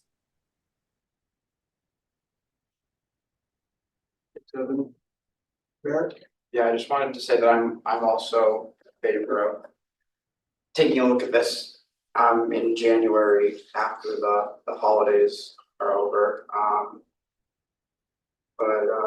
Okay. Yeah, I would want to know, I guess if when we're talking about, if we're no longer talking about getting rid of it versus keeping it and now talking about how many spaces do we really need there, I guess having those numbers on a daily numbers, how many spaces are being used per day, how much does that fluctuate? And then, like Councilor Litwin said, who's utilizing them? We can certainly get you the occupancy or utilization numbers. We're not going to know who is using them, but we'll have a count for you. I guess, yeah, I guess the most important thing to me is getting daily numbers on average. Yeah. Great. Does anybody else have anything else on this item, or can I move us along? Okay, I'll assume silence is approval of moving along. Thank you for that update. Now we're moving on to upcoming agenda item planning. And did you, I mean, when we talked about this, Chip, you wanted to give an update on FlixBus? I can do it very quickly. Okay. We are still negotiating with FlixBus, and also FlixBus owns Greyhound. And interestingly, the new evolution is that they have also contacted the airport to seek to serve the airport. We are seeking to understand whether they're looking to serve both facilities or they're trying to play us off one another. We are having productive conversations. I'm hoping we can bring something to you next month that can be a fully baked proposal. Go ahead, FlixBus. And on bike share, I had asked, I want to make sure we're ahead of the renewal timeline for Bird Bike, so that we can have a good process on it, because I think there's a lot of concern in the community about that. And so I had asked Chapin to get that on an earlier agenda, but I guess right now our plan is to get information from Bird Bike, and yes, maybe handle this in November. Yes, the contract renews in mid-June, so we have until mid-March. Yes, mid-March to decide whether or not to give the 90-day cancellation notice for Bird Bikes. That is something we should do in partnership with all the other communities that are part of this. So I had suggested to Mark that we bring a usage and data season-long report, hopefully to the November meeting, if not to the December meeting, so that you have a couple of months to deliberate. Okay. Evan, you want to get in on this? I just wanted to ask a question about the FlixBus thing and the comment about the airport. You know, why would the airport not have the same since it's our airport, why would we not have the same restriction? We are coordinating and making sure that they understand that we're gonna have the same insurance requirements at the airport that we're gonna have downtown, which is why we're still stuck with not being able to find a path forward just yet. Yeah, oops, they probably didn't realize that just because it's in South Burlington doesn't mean that it's not Burlington's airport. So Nick and I are in constant communication on this. Okay, thanks. Are there any other updates in the et cetera portion of this agenda? I didn't know if there were other items that you all wanted to make sure, you know, if there was any planning that need to happen. I think we do have additional planning to do around some of the bigger items, but this was intended just to get updates on those things that are sort of in process in this committee, one level and other, that we are sort of waiting on, I guess. Are there others that people can think of that we need to discuss tonight? Will we get an update? I guess maybe this is specific to the new North End councilors in the room. We just about the bike lane at Plattsburgh Avenue, and ongoing constituent communication we receive regarding this. Yes, we can add that to next month's agenda. That'd be great. It might be helpful to get a listing of the things that are coming periodically, just so that we've got them in our head. You know, for example, the street and sidewalk program are there, and there may be some things that are changing in that. I know that you guys were working with the REIB in terms of an equity review of things. So that would be helpful.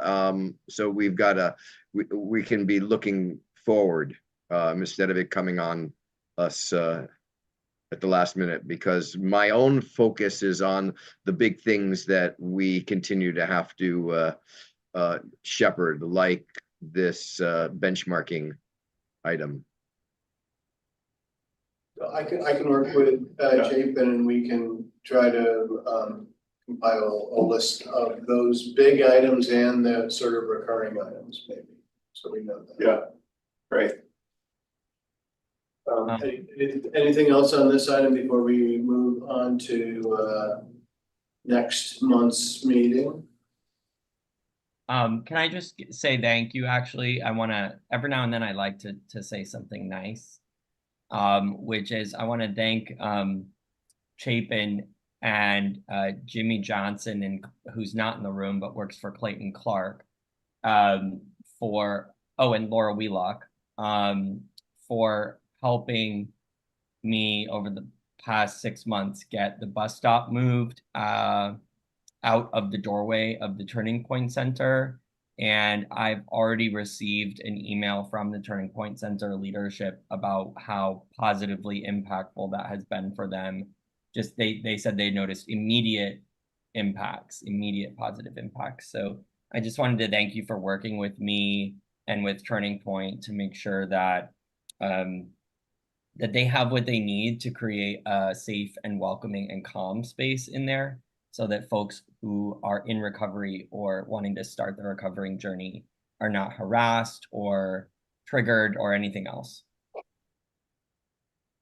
Great. The last item on our deliberative agenda is scheduling our November and December meetings. So our November meeting would normally fall on the Tuesday before Thanksgiving. There'd been discussion of possibly looking for an earlier meeting date. I know that I think either you or Rob might have mentioned that this room is not available the week before. That's right. But we can find a place. We could find a place, or we could meet the Tuesday before Thanksgiving. Do people have preferences about that? I have a conflict with REIB at 5 o'clock on the 19th. Okay. Could you meet on the normal date, which I guess? Yes, I've got that blocked off, and I also have time apparently on the Wednesdays be that the 20th or the 27th, although that would be kind of not good, the 27th. And I can meet on the 13th, but I'm here, so it would be by Zoom. Let's see if there's consensus around the normal meeting time. How does that work for staff? Are you? I'm gonna be around. We'll see what the agenda is going to be. Is the meeting time again? We meet late, we're gonna have to work through what we bring back to this committee as it relates to the Winooski Bridge piece. We may wanna update you all via email again. Right. And yes, just try to work through whether we're gonna actually have time to seek your recommendation. Okay. I know Charles wants to come back and talk about TDM as well. He had asked to get on our November agenda. So, I mean, I'm open to it if other committee members, sounds like Jean is, are you good with it? Eric and Evan? Can somebody, sorry, my calendar is a mess. Can somebody just tell me what date? It'd be the 26th. 26th. Oh, I see why you're asking now. It's the normal Tuke meeting time. The only reason we're raising it as a question because it's 2 days before Thanksgiving. Yeah, I may have to do remote because I'm probably going to be traveling to visit my family, but that should be fine. Okay. Yeah, I'm not sure what I'm doing the week of Thanksgiving yet. I might be here, I might be in transit, I might be at home. Massachusetts, I don't know. But either way, I think I can attend. Okay. Okay. So my preference, without objection, is we just keep the meeting date the same for November. Yeah. Any thoughts on Winooski Bridge? We'll bring it as an informational item to the council. Yeah. So I think that everyone deserves that length of time to consider Yeah, comments. on the 18th. We can come back to the Duke. I am in town that week. We may not have the consultant team available. Yeah. Okay. I think that, given everything we've just discussed, 26th, we'll try to make it a short meeting. Let's want to punt December and come back to that later, or do you want clarity on that now? Can we try to make that work? Because we do plan ahead a fair bit. Okay. I'm sorry, could you repeat again what this Winooski Bridge timing is? Winooski Bridge needs to go to the city council for an action in December 16th. Okay, so when are you thinking about for the Tuke? So, and then we will bring the informational presentation that was just shared tonight to the city council on the 18th to allow for the start of discussion and further comment by councilors. We could come back to the Tuke at your 26th meeting. Or we can try to get you some answers in advance of the full council meeting, so you don't feel like, so Yes, you that have would- some more information in advance. That will occur regardless, Yeah. yes. I would like that last option. I'm good with going to the council on the 18th and then back again in December and having information on at least the questions and information that I asked for prior to the city council meeting. And I think it would be helpful for the entire council to see that. Thank you. Okay, and then, so we're on to planning for the December meeting, which our normal meeting would fall on Christmas Eve. I'm guessing. You're that's definitely not probably- doing that. Staff are off as of 3 o'clock. Yeah. So I have to be Building at is 2 for an closed. hour. This building is closed at 3 o'clock. Okay, no, so, well, and I have forgotten what the meeting room availability is on, if we did is the Tuesday before available? Not here or at Busher, but not this room, we may have a room in the back of the building that we can use, Fletcher Free Library to potentially do it. We always have this stone cottage at 311 North Avenue. Maybe the airport has a space. REIB meets on the 17th. Okay. It basically meets the week before Yeah. our normal meeting. So that's an already always set Okay. meeting. Other days, 18, 19. 18th, the DPW commission. 19th is Ward 5 NPA, which is usually here, but doesn't necessarily. What time does that kick off? I think they start here at 6 and then the meeting starts at 6:30. They usually have a free dinner at 6. I don't know. Oh, we could do a virtual meeting on, no, we can't. On the 7th, no, we can't, because of June. I don't know, I think we're gonna. Meeting on the, okay. What, do you have a suggestion? I don't. What time is our AIB? 5:30 or 5:30. Could we meet earlier in the day? I know that presents a problem for Evan sometimes. What if we met later and just required it to be shorter? Like critical only items? Right, or 4 to 5:30 we could do. Do what? 4 to 5:30. Wanna try that? On the 17th, I can do that. I would be willing to do that. I need to check my work schedule. Please stand by. This room is open 4 to 5, so we would just need to Okay. figure out an alternative solution there. If I put something like McNeil on the agenda. See if we can do it in an hour. What date is Put that? McNeil on the agenda and see if we can do it in an hour. Tuesday, 17th of December. Oh, December. Oh, okay.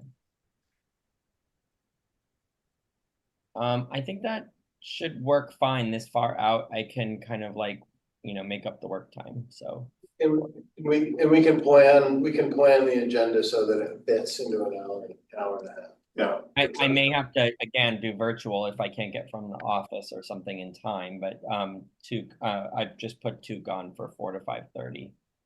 Okay. Thank you. Yes, now, we have 3 other items on our agenda still that aren't deliberative.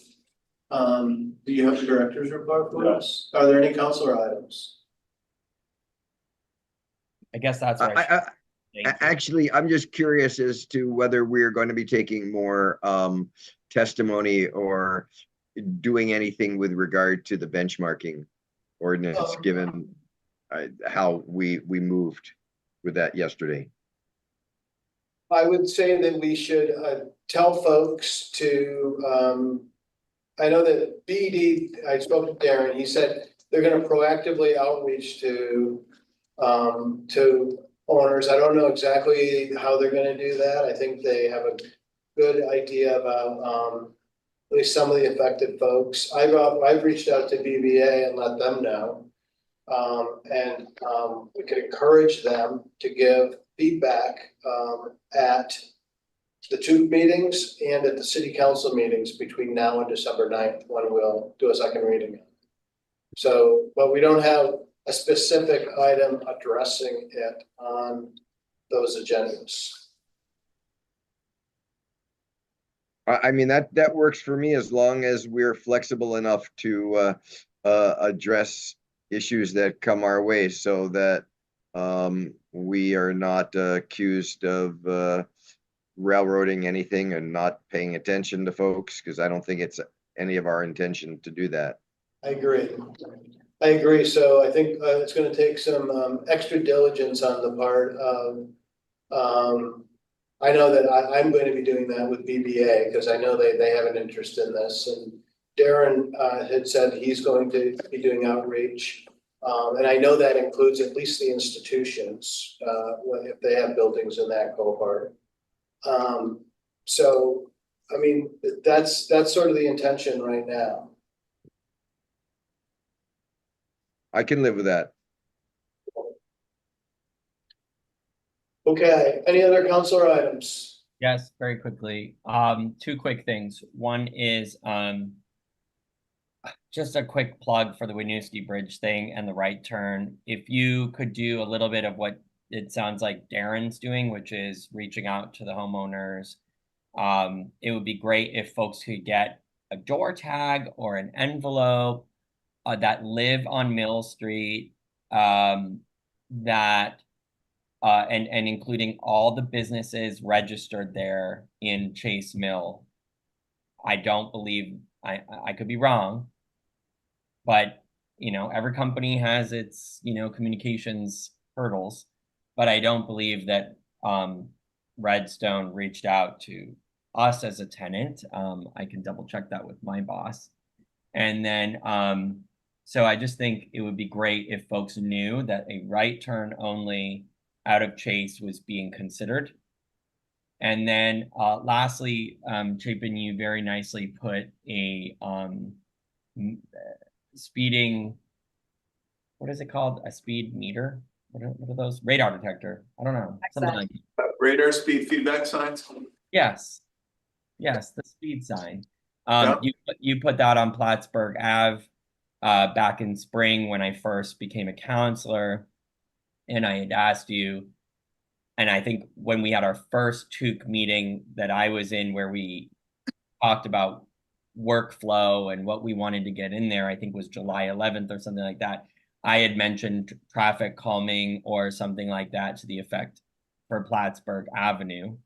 And so I did wonder if you could at some point revisit, I know there's a lot of bigger ticket items on the burner for you, but revisit the data that's coming from that sign and start to get an idea of what the speeds are like, so that we can start to have the conversation in TOOC about how to make Plattsburgh Avenue safer, since it's basically being treated like an off-ramp or an on-ramp to the Beltline, which people already drive very fast on, as we know from the many accidents that have recently occurred there, including fatal ones.